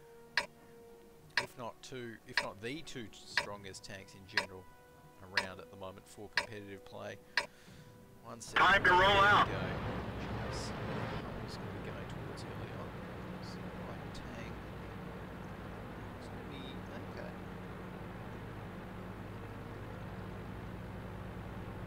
Tank's just going to be sitting back there for most of things, so that's fair enough. But in the meantime, SuperNoobs, they are actually going to be trying to contest the hill here, so this could be pretty interesting. So Sunbound and Ricky both taking a couple of shots, as it's looking like MOA win out that one. Of course, the advantage is on the defensive side here on Mines, is that you do get towards that hill slightly quicker than the attackers. So MOA earned that. Now we're going to be seeing the SuperNoobs backing off right here.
Shot up by Aku Gamer there. Good shot as well. Takes out his track. He's going to be forced to hit up. He does. So,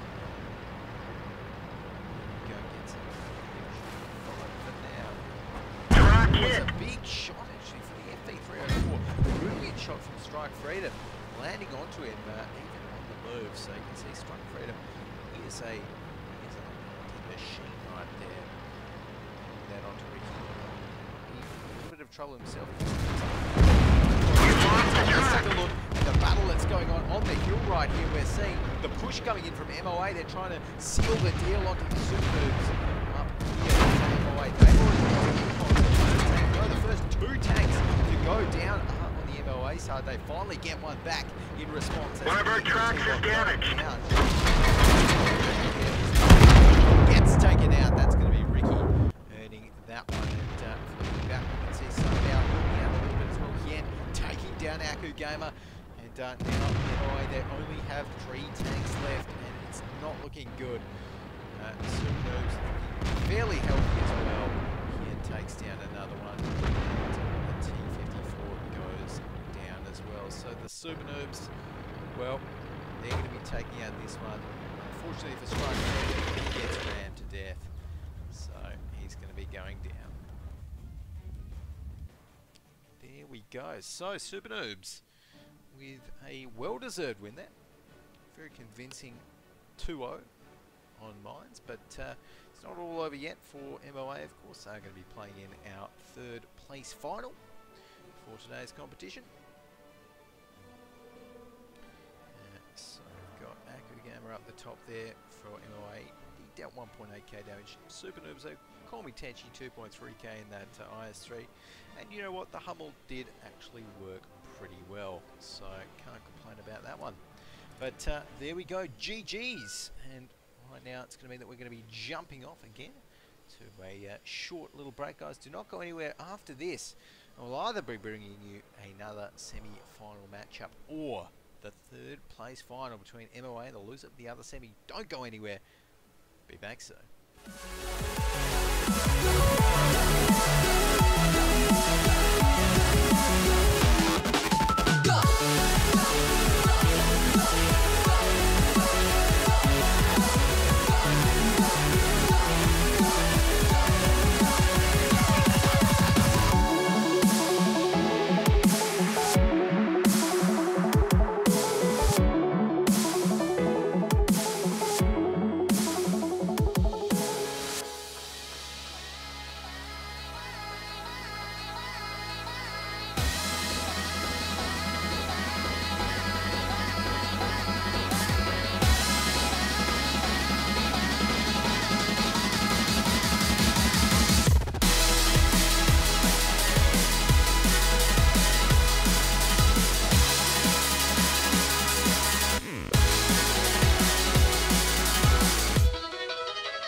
see you coming back for it on the low. Another taste of this I feel you screaming for, so we let it go.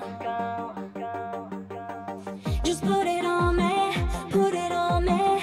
Turn me on, now I got you feeling for it. Just put it on me, I know you wanna hit my body like I'm juggling and feed your addiction.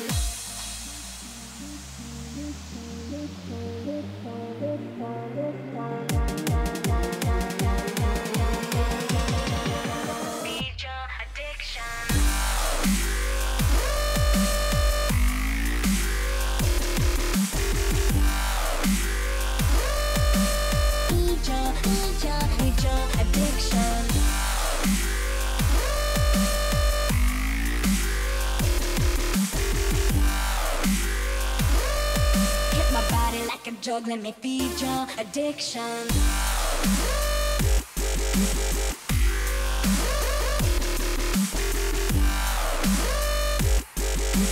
Feed your addiction.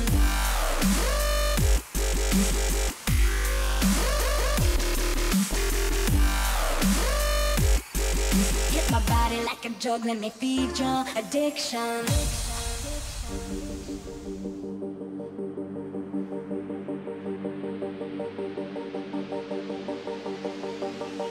Just give me the cue, nobody's gotta know. I like when you're aggressive, bring it closer, I'ma go. Let me take you to a dark place, racing up your heart rate. I'll be a little secret if you let me take control. I can be your high. I know you need a fix, come right up a little bit. Come on, hit my body like a drug. Let me feed your addiction.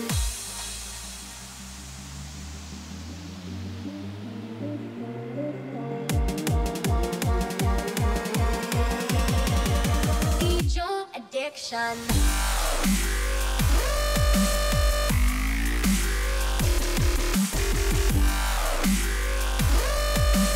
Need your addiction.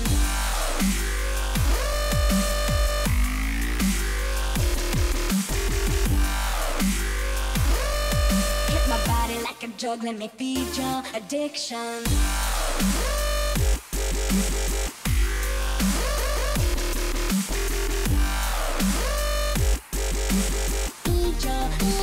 Need your addiction.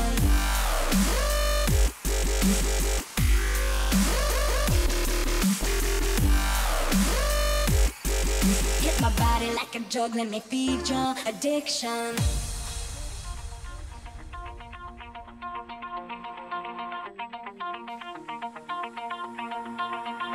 Pull my heart out of my chest, train my mind so I forget. Sink your teeth into my bones, dig me out, then fill the hole. Tear me apart and watch it burn. Tear me apart and watch it burn. All that's left is a window to my soul. Come and get it.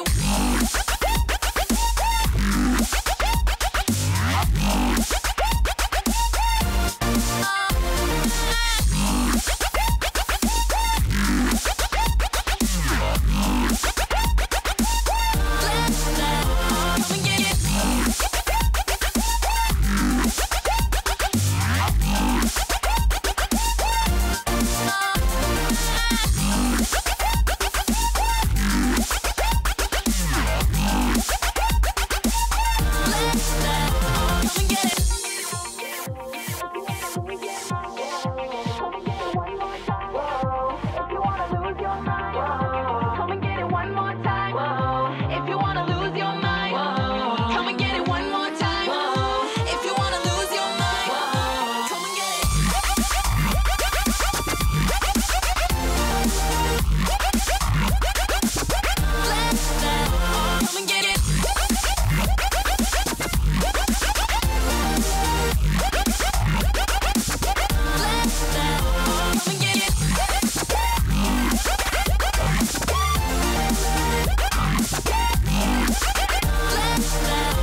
swallow down your jacket's in. Let it drown inside my veins. The sweetest poison I could take. You make it an art, the way that you scar with every word. But before we reach the end, strip me down again. Come and get it one more time. If you wanna lose your mind, come and get it one more time. If you wanna lose your mind, come and get it. Come and get it.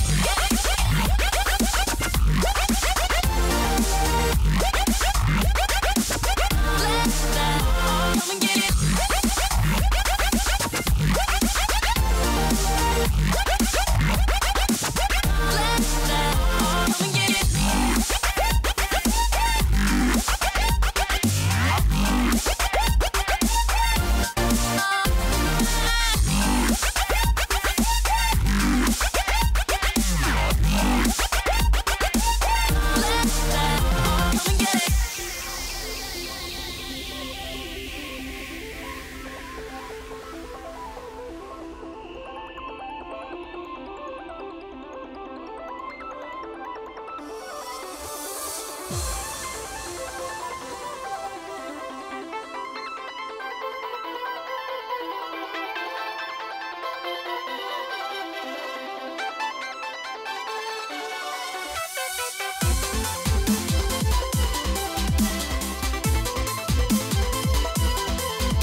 The evolution of life on Earth seems to have been profoundly altered by collisions with such bodies. Asteroids.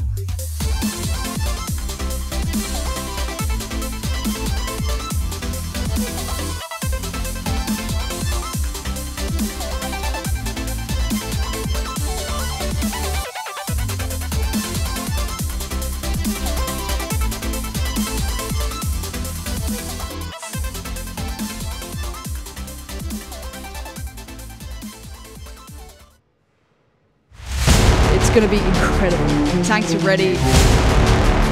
Everything is ready. Have fun.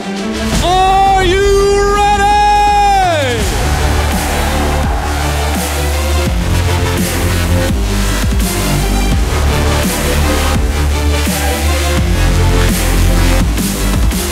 Which of these are the best?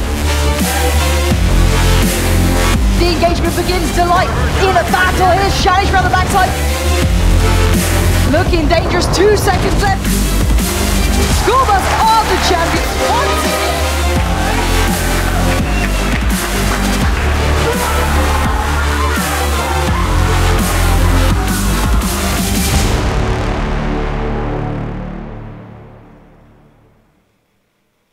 Alrighty guys, good evening and welcome back, or welcome if you're just tuning in. I'm Go4WoT and we are jumping into the third place final in this week's ESL Asia Go4WoT Cup number 21.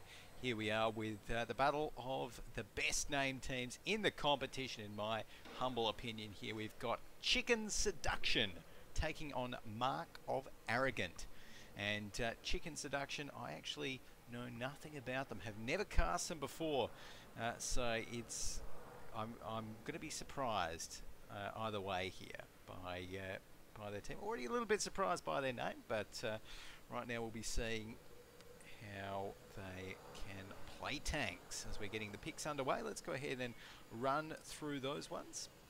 We've got 2 T54 lightweights picked first up by both teams. Monster there for Chicken Seduction picked another 2 T54 lightweights as well. And it's looking like, what else have we got? So overall, Chicken Seduction favouring those T54s, going for that mobility that they offer. Fairly well armoured for a tier 8 light tank as well, of course. We've got MOA who picked T54 lightweight again, and an RU251. RU, of course, just has that slightly better gun, slightly more accuracy on that one, slightly more DPM, if I recall correctly, on that RU251. That German Tier 8 light tank, and that was responded with a T32 and a RU-251 for Chicken Seduction, then a T54 and an M41 Bulldog for MOA, and MOA ended up their lineup picking a second Bulldog with Chicken Seduction going with a T37. So overall, very fairly standard lineups here, I think. I mean, lots of T54s. The only thing is, do we have MOA? I know the MOA are on the defense here on steps for the first time. I do like to see maybe one T32 on the defensive side, but I don't think we actually do have the T32 anywhere here, unfortunately. So that's the only interesting pick, or interesting lack of a pick, coming out of the MOA lineup. I actually don't think they have any heavy tanks either. No, they don't even have an IS-3. Just running through their picks again. Yeah, no, they're going very, very light today, which I like light on the attack, but light on the defense. I mean, I don't know. I don't know. I think there's nothing wrong with throwing an IS-3 in there sometimes, but who knows? Maybe they've got a strat up their sleeves that I don't know about. They may very well do. So there we go, and it looks like right now we're going to be getting this one underway and jumping into it. So this is, of course, a best of 3 match, and the winner will be taking home a nice chunk of gold, and the loser, I don't think anything. So these guys definitely going to be pulling out all the stops to take home, or to take out this 3rd place final today. And in the meantime, it's actually going to be a grand final that we will spectate and cast after this between the SuperNoobs and Team VN. So that one should be good as well. But right now, 5 seconds left on the clock. Let's start off, I think, by running through the Chicken Seduction. Time to roll out. So starting off, we have got Dan's 24 here in this T37. We've also got Zerois in the T54 lightweight, Modest V in his T54 lightweight here, Guru in his own, Monster in tank in that T54 running into a bush. Fan 91 is going to be in this A251 going to a stock standard defensive position. Great spot over here looking towards the 2 flag, and we've got Cassian in that T32, so it is good to see the defenders here.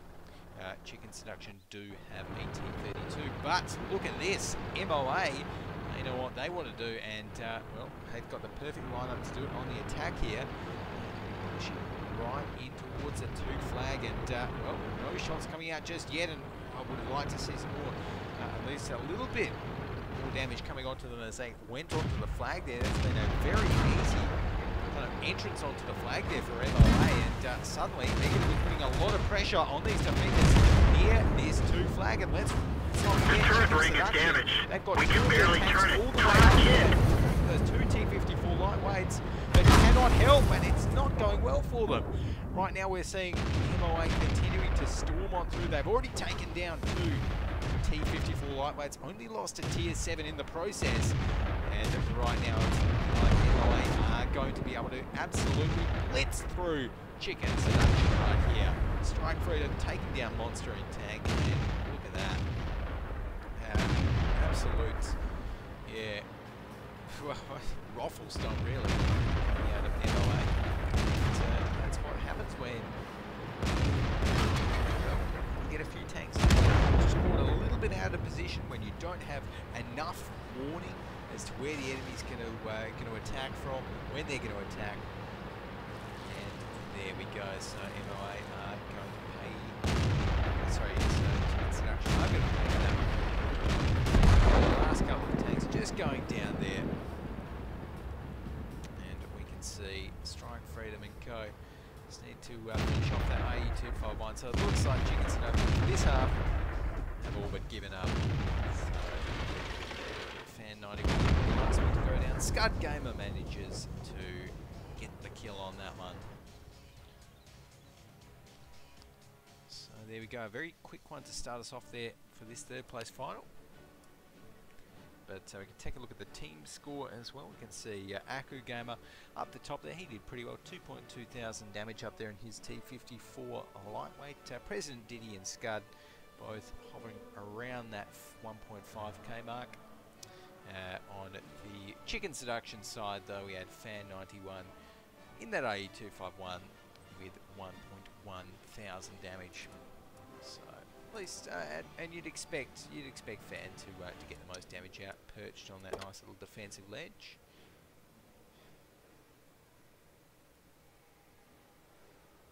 So I'm hoping that that was an intentional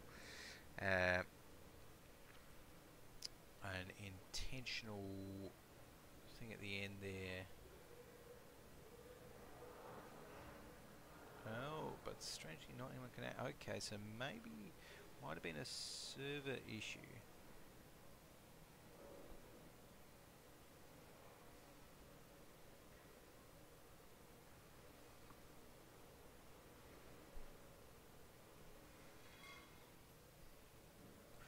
Alrighty, so it looks like we might have to get an admin decision on that one from the looks of things.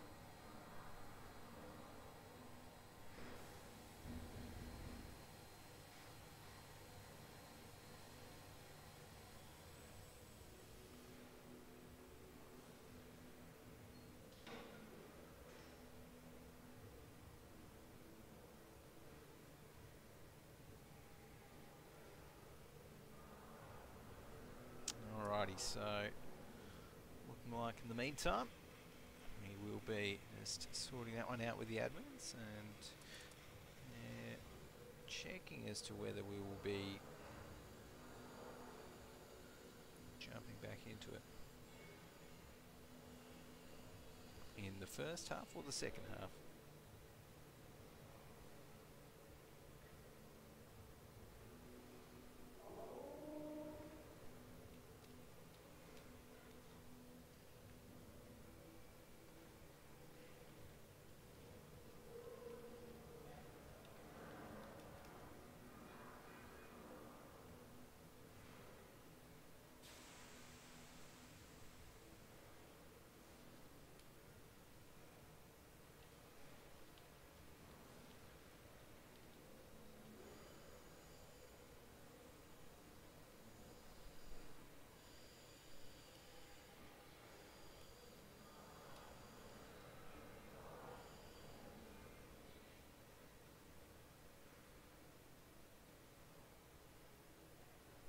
Alrighty, so might just put on some music while we're sorting this one out, guys. Do not go anywhere. Right after this, we'll be jumping back into it.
Okay guys, welcome back. Here we are jumping into the picking stage, and we have confirmed that MOA are still retaining that well-deserved victory there in that first half.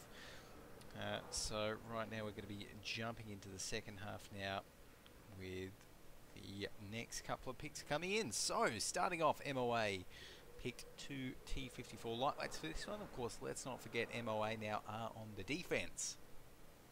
So probably going to be expecting, well, I'd be expecting at least 1, maybe 2 heavies coming out from them. We'll have to wait and see though at the moment.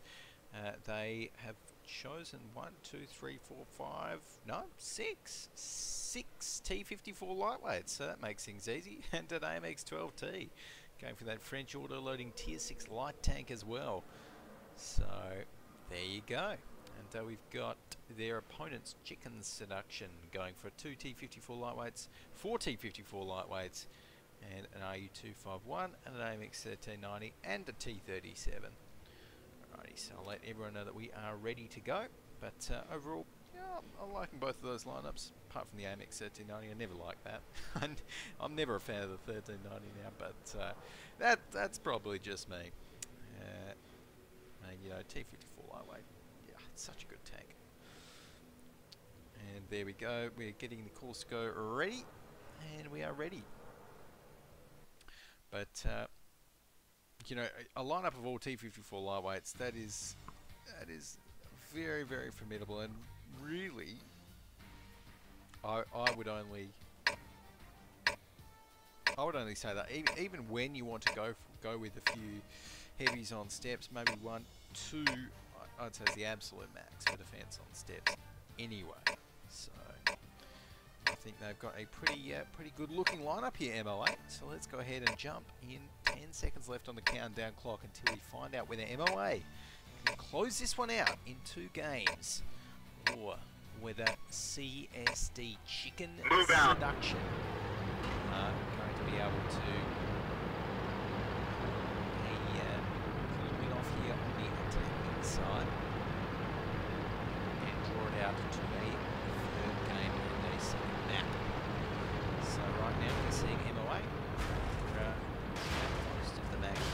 This is interesting. Okay, so they've got a bit of a split here. So their T54 is going the other side of the railway. We've got President Diddy sitting back here. I think their Tier 6, yeah, Aircon is kind of scouting out the field a little bit here in his AMX. Okay. So that's not bad. In the meantime, I do like Scud Gamers positioning him in his T54 lightweight. He's going to be moving up. You can see not much is happening now. I've got 10 minutes left on the clock. I kind of want to say that that's slightly longer than it should be, but not to worry. In the meantime, Strike Freedom, let's take a look at him. Or is he going to see that T37 poking up above? Maybe. Maybe not. No, there we go. Doesn't quite seem, but that T54 lightweight is going to be coming almost around the train, almost around the rail tracks right there. Let's actually flick over, get some eyes on the crew from Chicken Seduction. See zero ICs here in his T54 lightweight.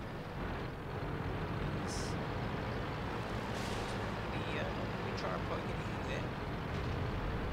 So overall, MOA, they're looking very strong in terms of their 1 flag defense. This might be the time for CSD to kind of retreat. So let's go back. Okay, let's go around maybe the 2 flag. Let's see what they've got set up there in terms of a defense. But right now they're just kind of trying to exchange shots from the looks of things. Not really. Actually, looked at a little bit for them. They managed to get a few little shots. One shot hit. You might see what that is on the MOA side. That dropped them down to 80% HP. That was another hit there. So we've got Polinaka. So it's like MOA actually going to try and pull the trigger and go for this all out. Let's wait and see. It's a strong friend, and there has to be careful because he does have a T54 coming up from behind him. And that might have just missed Aku Gamer there, that shot. It's lucky as well.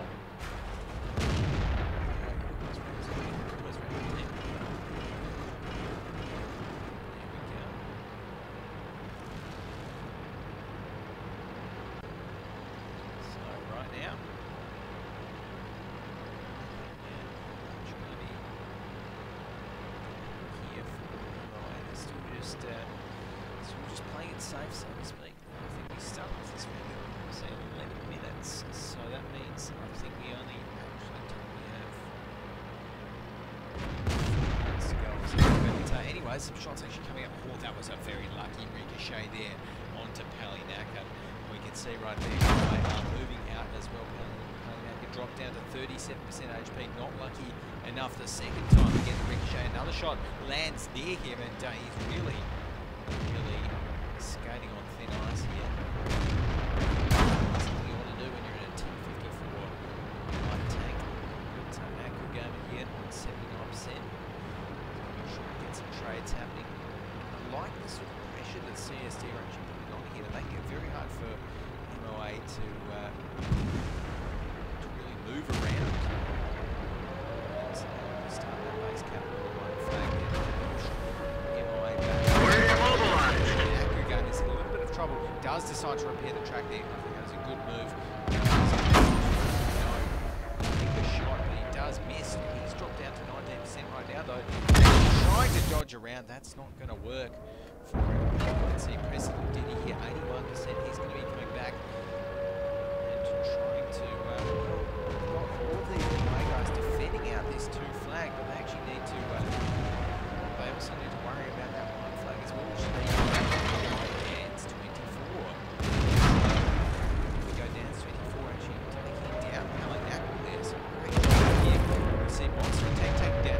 This is looking for chicken seduction so far. President Diddy now. We've lost the track. Next one, the full drop down to 6% HP, finally taken down.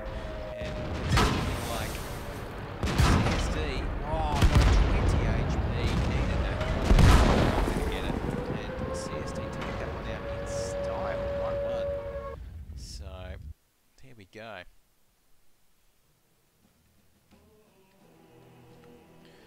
Alrighty, CSD got to be happy about that.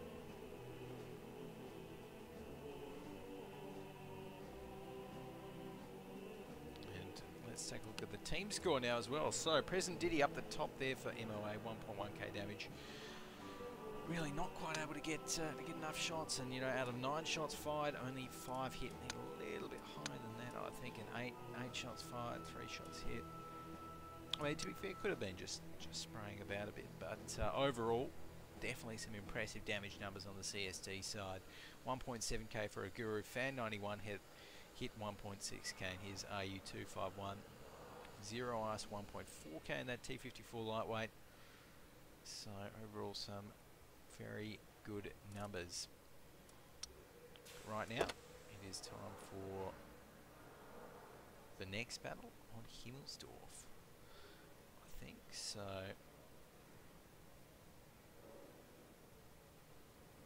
Yes, we do have the tiebreaker confirmed to be on Himmelsdorf here. So, right now,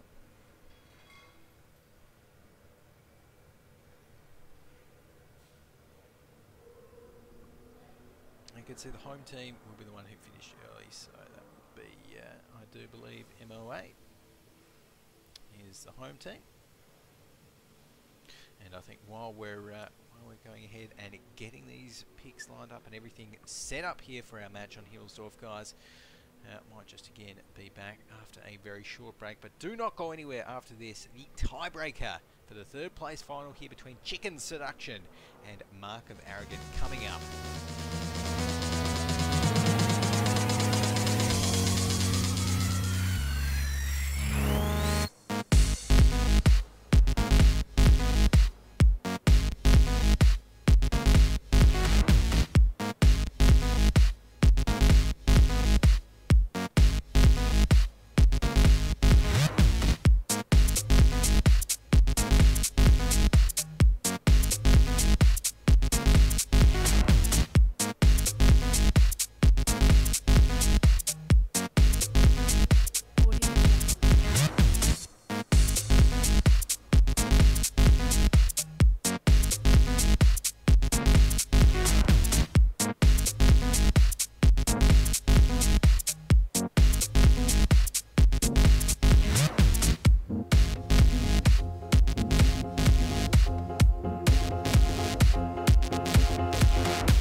Okay guys, welcome back. Here we are, jumping into the final match of this third place final here in today's ESL Asia Go4WoT Cup number 21.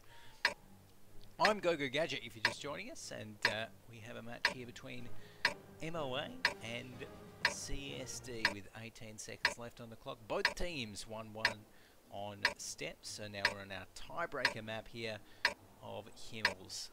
And both teams, well, I was about to say going with fairly standard lineups, but MOA there busting out the Borsig Waffenträger again. They've got that tier 8 TD. So they're going to be fielding tier 8 German TD. So no doubt Scott Gammy is going to be heading up the hill again and getting some, at least trying to get some shots down the hill. Meantime, they've got, well, it's like they're going to be doing a fairly similar strategy as what they would before, with the IS-3s here coming up towards the banana. We've got the AMX 5100 Scout and the Waffenträger up on the hill, just kind of helping out with a bit of supporting fire. So obviously MOA pretty confident with their strategy. It's right now. Let's jump into third person free cam. See Scud Gamer rolling up there very, very slowly with a very big gun. Yeah, that is not the sort of gun that you want to be on the receiving end of, that's for sure. But overall, great tank just to put up on the top of the hill, can really punish any sort of small positional errors from your opponents. Right now we'll see if they make any. It's not looking like it though. It seems as though CSD are well and truly prepared for a 2-flag push. They would have been doing their research as well and know that MOA like doing this sort of a push.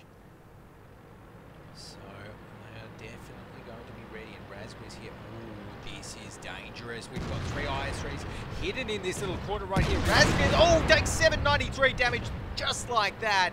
Oh, another 422. He is hurting after that. Akugama manages to take down Raspberries might here.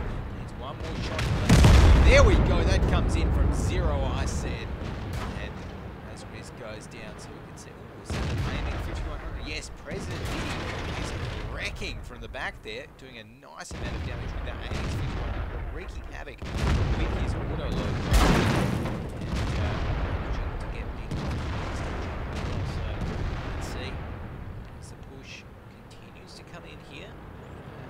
Still up. He's going to focus his attention towards this. We have a little bit as well. Hacker Gamer does get the kill, so he's looking good for MOA at the moment. And let's see. Hacker Gamer is going to be dropped down to 49% HP, so down to 21% now. So it's like Hacker Gamer will be taking. What's the rest of MOA? I want to know. I mean, Diddy might be reloading here. Got Strike Freedom. I have no idea what he's doing. Maybe disconnected, but whatever just happened there to MOA really did cost them. And suddenly, just like that, it's a 3-on-4 in terms of tier 8s. So there we are. Strike Freedom is going to be pushing up here. Still very, very doable for MOA. This one's smart. They've got RHN, full HP. But RHN has a great deal of HP or things capabilities, but yeah, of course, you go from Traeger. She's going to be pushing down. We see a shot actually going on to Strike Freedom right here. This is where Scud Gamer needs to help out a little bit. And is he going to see that RE25? Yes, we're not going to go for the shot. Not going to go for it. And AMX 5100 still up for CS. Right there, so Strike Freedom is going to be a big hit. Got down to 32% HP and doesn't want to take another one. And these highest rates are going to be knocking out President Diddy goes down. Scud Gamer as well is on 62% HP. He's not looking too good himself. And Strike Freedom on 1%. He's going to be going down. So it's all up to Scud Gamer. I don't think he's going to be able to do it, but he should be able to one-shot. Oh no. One of our tracks is damaged. There we go. He manages to take down that fan. We're going to be going down right after that. So that is going to mean CSD, the Chicken Seduction team, take out the win there in that third place final. Let's take a look now at the scoreboard, so we can see up the top. Hacker Gamer 1.5k, Monster in Tank 2.6k damage, not too bad at all, I think. So got to be pretty happy with that, I think. And anyway, so there we go. That is going to mean that we're going to be going to our grand final right after that, as the GGs coming up. Ooh, okay. So it looks as though just before we do get the GGs coming up, that's interesting.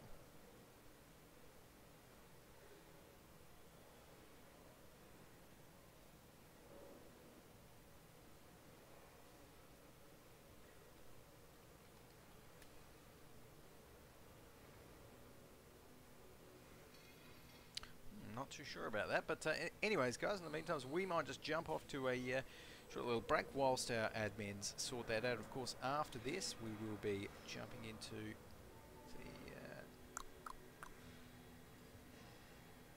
the grand final right after this. So do not. There we go. So do not go anywhere. And after this is the grand final best of 5 between the SuperNoobs and Team VN.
Yes! Yes!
Okay guys, welcome back. Here we are. It is time for the grand final today between the SuperNoobs SN, who are taking on Team VN right here. So let's go ahead and get everything updated. That's all looking good. Alrighty.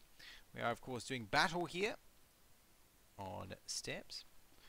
So with 5 seconds left on the clock, I'm going to be rolling out with the guys from SuperNoobs as they try and take this one out. Of course, let's not forget this is a best of 5 series between these two guys. So they have to win not 1, not 2, but 3 maps. 3 matches out of the 5. Maybe even 3 if we only get to 3.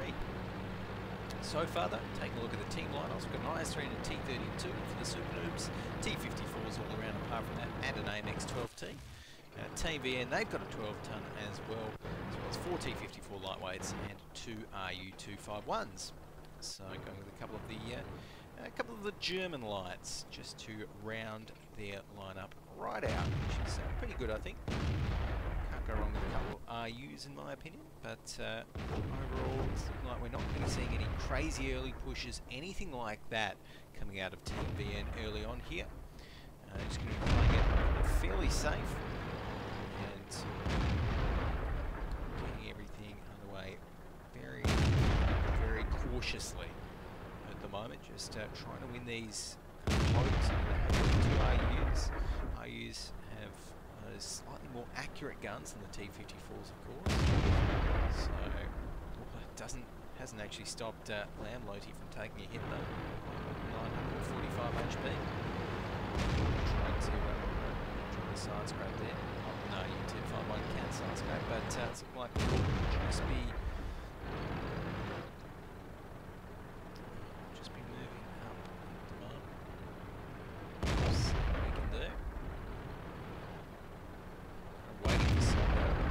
There we go. No, not going to work. So, still these guys, the attackers here, Team VN, just sitting a little bit out of their spawn area. Just trying to get a few shots, soften up the SuperNoobs a little bit here. So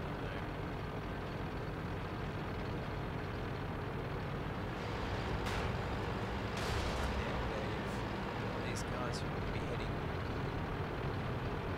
down here now. So it's the right Team VN might actually want to swap now to try and get a 1 flag push to work. And I think that's not a bad idea at all actually. As Call Me Tension, they're actually getting a shot on towards that AMX-12T, dropping him down to 222 hit points. Does manage to get behind the railway track, so that's going to be Wishan. So Wishan's going to be happy about that one. In the meantime, we've got one of these RUs. It's going to be Milo VN from Team VN. What does he see here? He should actually be able to get a nice shot too. He doesn't see him. Just trying to clear the bush up there instead. And instead he's saying, oh, that was a bit of a friendly round. It didn't do any damage. Although I think SuperNoobs now do know that they're going to need to rotate towards 1 flag. There's probably going to be a 1 flag push right here. We can see the last just waiting, biding his time until he manages to get a spot and a shot. Overall, Team VN, they're not forcing anything, which I like. I like this kind of play. It's putting SuperNoobs always on the edge of their toes, always moving about, keeping them mobile, keeping them thinking. And that's a good way to play here from Team VN. It creates a lot of mind pressure, if you will. But bringing in here in this T-54 lightweight, he's going to be following the RU-251 there. I think that is again rotating back towards the 2 flag. Do the SuperNoobs, I should say, no. And it's looking like they've got Tang in a good spot there, and the rest of the SuperNoobs, they're pretty confident. They said, oh, you know what, we haven't seen or heard word from Team VN in the last couple of minutes, or the last minute or so. They're probably rotating, and that would be a good guess from the SuperNoobs right there. That is exactly what they're doing. So you can see Ricky. There's Ricky. There he is. He's going to have some early eyes on these guys, and he's putting his tail towards them so he can make a quick getaway just like that.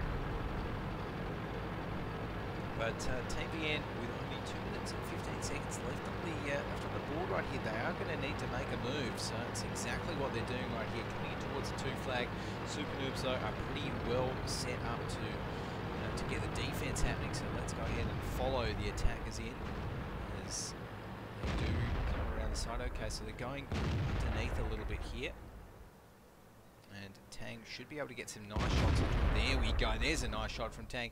They're going to try and take him out right there. Tang actually does get tracked. Looks like he has just repaired that one. Darkspark back up behind. He's just eaten about 5 shots, none of them hitting. Great job there, kind of with a bit of distracting fire from Tang. Sunbow in the meantime has managed to take down Curry and Rock. NT Lock takes down Wishan. So in the meantime, while all of these Team VN members are getting distracted by the T-54 up in the hill, the SuperNoobs are dismantling the stragglers at the back of their party. This is looking excellent for the SuperNoobs right now. They take down another one. That's going to be Milo going down. Hien finally goes down, so 1 kill is on the board, but it is only an AMX 12 ton there. And Team VN, they need a lot more than that, but they're not going to get it. Sunbow with the last kill onto Jura there. A clean win, a convincing defense from the SuperNoobs. And, well, back to the drawing board there for Team VN, I think it's safe to say. So, let's go ahead now and take a look at the team score, the battle results here for the first game in this best of 5 series. So, Call Me Tenchi up the top there, and his IS3, 2.1 thousand damage. We had NT Lock 1.7k as well. Sunbow 1.4k, the last 985 damage. In the meantime, we had Team VN, Quang Min there with his T-54 lightweight over 1000 damage, but the rest of them weren't quite so lucky to score over that with I Am WoT there, 954 unfortunately. So here we go.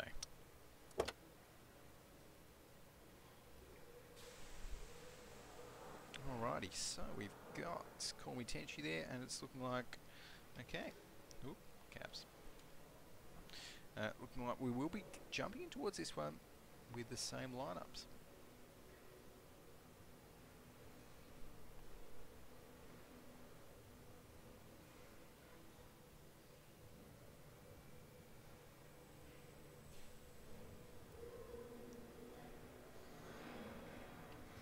Okay, so it's looking like we've got the Team VN member who just disconnected back into, whoop, ooh, back into the action, and it's looking like Jura there saying, just wait 1 minute. Oh no, okay, go. So that was a very short minute there, a 7-second minute coming out of Team VN, but okay, there we go. So, match number 2, SuperNoobs versus Team VN. Again, SuperNoobs on the defense here on steps. They're good at it, like we saw from that last time.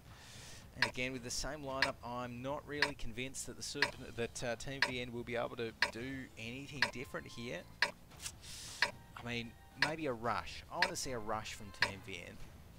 A straight up 2-flag rush. Just directly over the flag, onto the flag.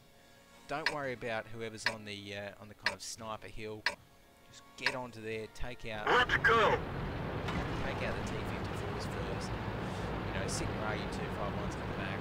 Do that. I think that is what the doctor will order for Team VN. But do they think the same? At the moment, let's take a look. So the rollout is happening. Team VN once again towards a similar spot, but of course last time I can remember they just kind of perched up on these rocks here and kind of tried to get some trading happening. In the meantime, we are going to be seeing Team VN actually definitely advancing further, so they might have actually taken my advice from the future here and maybe trying to make the push. It's looking like we are actually going to be seeing a 2-flag rush this time around, so let's go ahead and take a look. Will it work out for Team VN? The SuperNoobs now, they're going to need to rotate back and they don't have the best positions available to do so.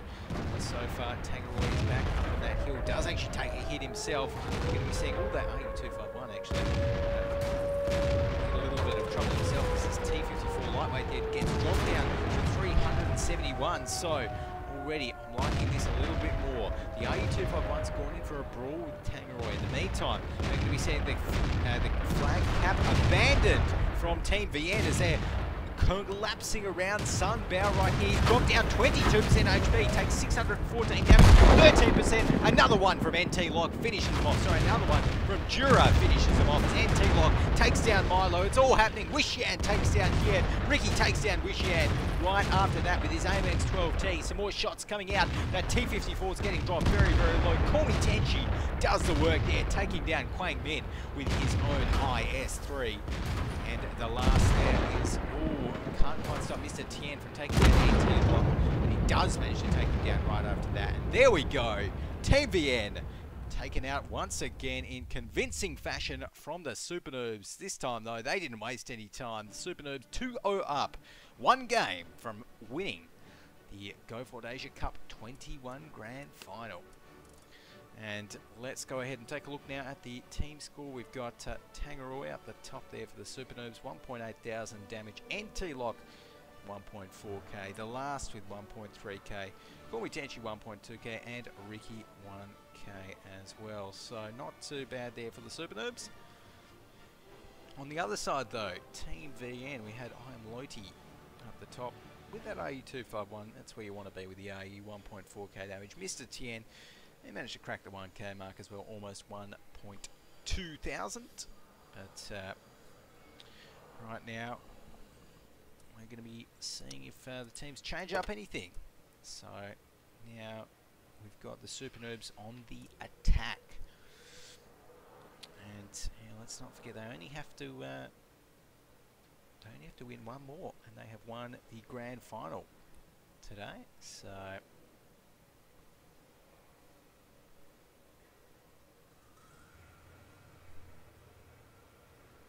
alrighty, we're getting the tank picks underway now. Let's go ahead and take a look at what they are going to be. We have got two T54 lightweights there picked by Jura, and again, Call Me Tenchi for the SuperNoobs. They've got 4 lightweights so far. T54 IS-3 picked by Jura. So getting an IS-3 in the defense. I think we'll be seeing pretty similar lineups. I don't think SuperNoobs are going to be going with the 2 RUs. I can almost guarantee that, but who knows. Okay, so a little bit of a heavier lineup there from Jura, going with a T32 and an IS-3. That's interesting, I think. So not actually going with three heavy tanks and the good old Cromwell, good old British medium. And the SuperNoobs actually going to be going with a T32 themselves. It's not bad. Like there's nothing wrong with a T32. On the attack here on steps, particularly if you're pushing towards the 2 flag there, where you can, there is lots of nice little hills where you can get hull down over and just poke your turret over. Great for T32, some of those hills. And it's looking like everyone's pretty much ready. I'll let everyone know that we are ready. And we should be getting this one underway. So, will the SuperNoobs be able to take this one out in 3 games, in straight sets, so to speak? Or will Team VN have a little bit more luck on the defense here on steps? I'm not sure, but there's only one way to find out. We're going to find out in 18 seconds here. So, let's go ahead and roll out with the SuperNoobs.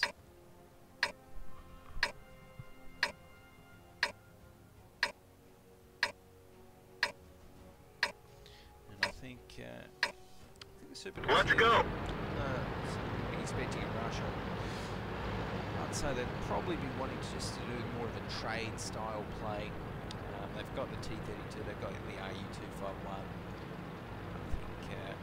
I think some trades are in order for sure. So now most of their tanks heading east at the moment. NT-Lock very quickly actually making his way towards the one flag there, seeing if he can get to a decent position. Maybe try to spot out if there's any tanks pushing over the one flag. We're just getting some general intel, but he's not really seeing anything particularly crazy right there. He might have sent one of those IS-3s as well, but there we go. So one of the railway carriages actually gets destroyed.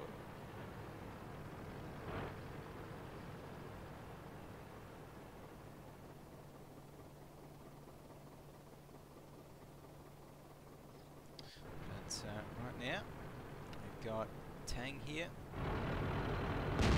Here's T-54 lightweight. Not really going to be seeing too much. Definitely a bit of a slower paced battle than we saw in that last one, and where Team VN rushed that 2 flag. So SuperNoobs, we've got Corey tension coming in the middle here. Kind of just probing at the moment, just seeing if they can spot any weak points, any chinks in the armour of Team VN, so to speak. I think we've got Sunbow pushing up here, and it's a pretty aggressive by Sunbow. Not going to be winning any of those ones out. T-32 off, misses that one. Hits it, but again, it's a ricochet off him as well. In the meantime, these light tanks, they're moving and they're getting into some pretty good positions as well. I don't really think any of these tanks have actually been hit though. So everyone's still looking pretty healthy. There's some shots actually coming out on towards them, so we are going to be seeing NT-Lock here retreating. We've got Sunbow who's actually going to be pushing up. He's actually on 36% HP. In a little bit of trouble here, Sunbow, and I'm not too sure if he has the backup that he needs either. He's going to ricochet that next one. Takes 136 from the Cromwell up on the hill. Oh, the Cromwell. I like that. Doesn't actually do 180 right to him, but there we go. We've got the Horseman coming in to back him up there. The Wolfpack, so to speak. These T-54s are tearing apart the T-32, although a little bit closer. A little bit further down there. One more shot. Is he going to be able to get it? Get it first. It's Tagaroy. So we are going to be seeing Sunbow survive for now. That Cromwell is still up, so Call Me Tenchi Compton might be dealing with him as he gets dropped down to 325 HP. Call Me Tenchi, he's doing a bit of aerial acrobatics there. Needs one more shot to finish him off. That's going to come in from Kong Sun. And there we go. So SuperNoobs putting in pressure all around the map right here. They've taken down 2 tanks already, but Sunbow is not looking too healthy himself. So still, MVN can defend this one out if they try hard enough. If they play it correctly, I should say. So NT-Lock right here, 62% HP, really being a nuisance to these heavy tanks up here. And but he does get tracked himself. He's not too worried though, because he knows that half of Team VN, they're split. They can't commit all of their forces to any particular flag because both of the flags are being pressured by the SuperNoobs, and the SuperNoobs take down another one. That's going to be Curry and Rock going down in his T-54 lightweight. Jura here is in a little bit of trouble himself as Call Me Tenchi taking down Quang Min, and this is the SuperNoobs are going to be able to take this one out very convincingly here with a ram coming in from Call Me Tenchi. 7-1, SN 3, Team VN 0. Well played. And we can see there, Call Me Tenchi, 2.3k damage there. And, well, NT-Lock 2.2k, Tang 1.4k as well, so GG's. Alrighty, we're getting the GG's coming out in chat, and that is going to mean, guys, that, well, our grand final has now finished. So the winners, the SuperNoobs today. So very well-deserved win there from the SuperNoobs. But guys, that is just about it for our broadcast for today. So again, thanks for watching. Remember, you can follow at SLWT WoT on Twitter, at GoGadgetCast if you want as well. All of that fun stuff. But for now, this has been the broadcast of the ESL Asia Go4WoT Cup 21, with the SuperNoobs taking home first place, Team VN second, and the Chickens third. For now, I'll see you next week. It's going to be incredible. Tanks are ready. Everything is ready. Have fun. Are you ready?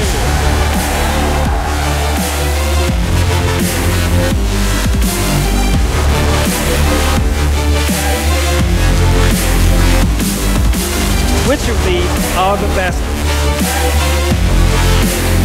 The engagement begins. Delight in a battle. Here's Shanish around the backside. Looking dangerous. 2 seconds left.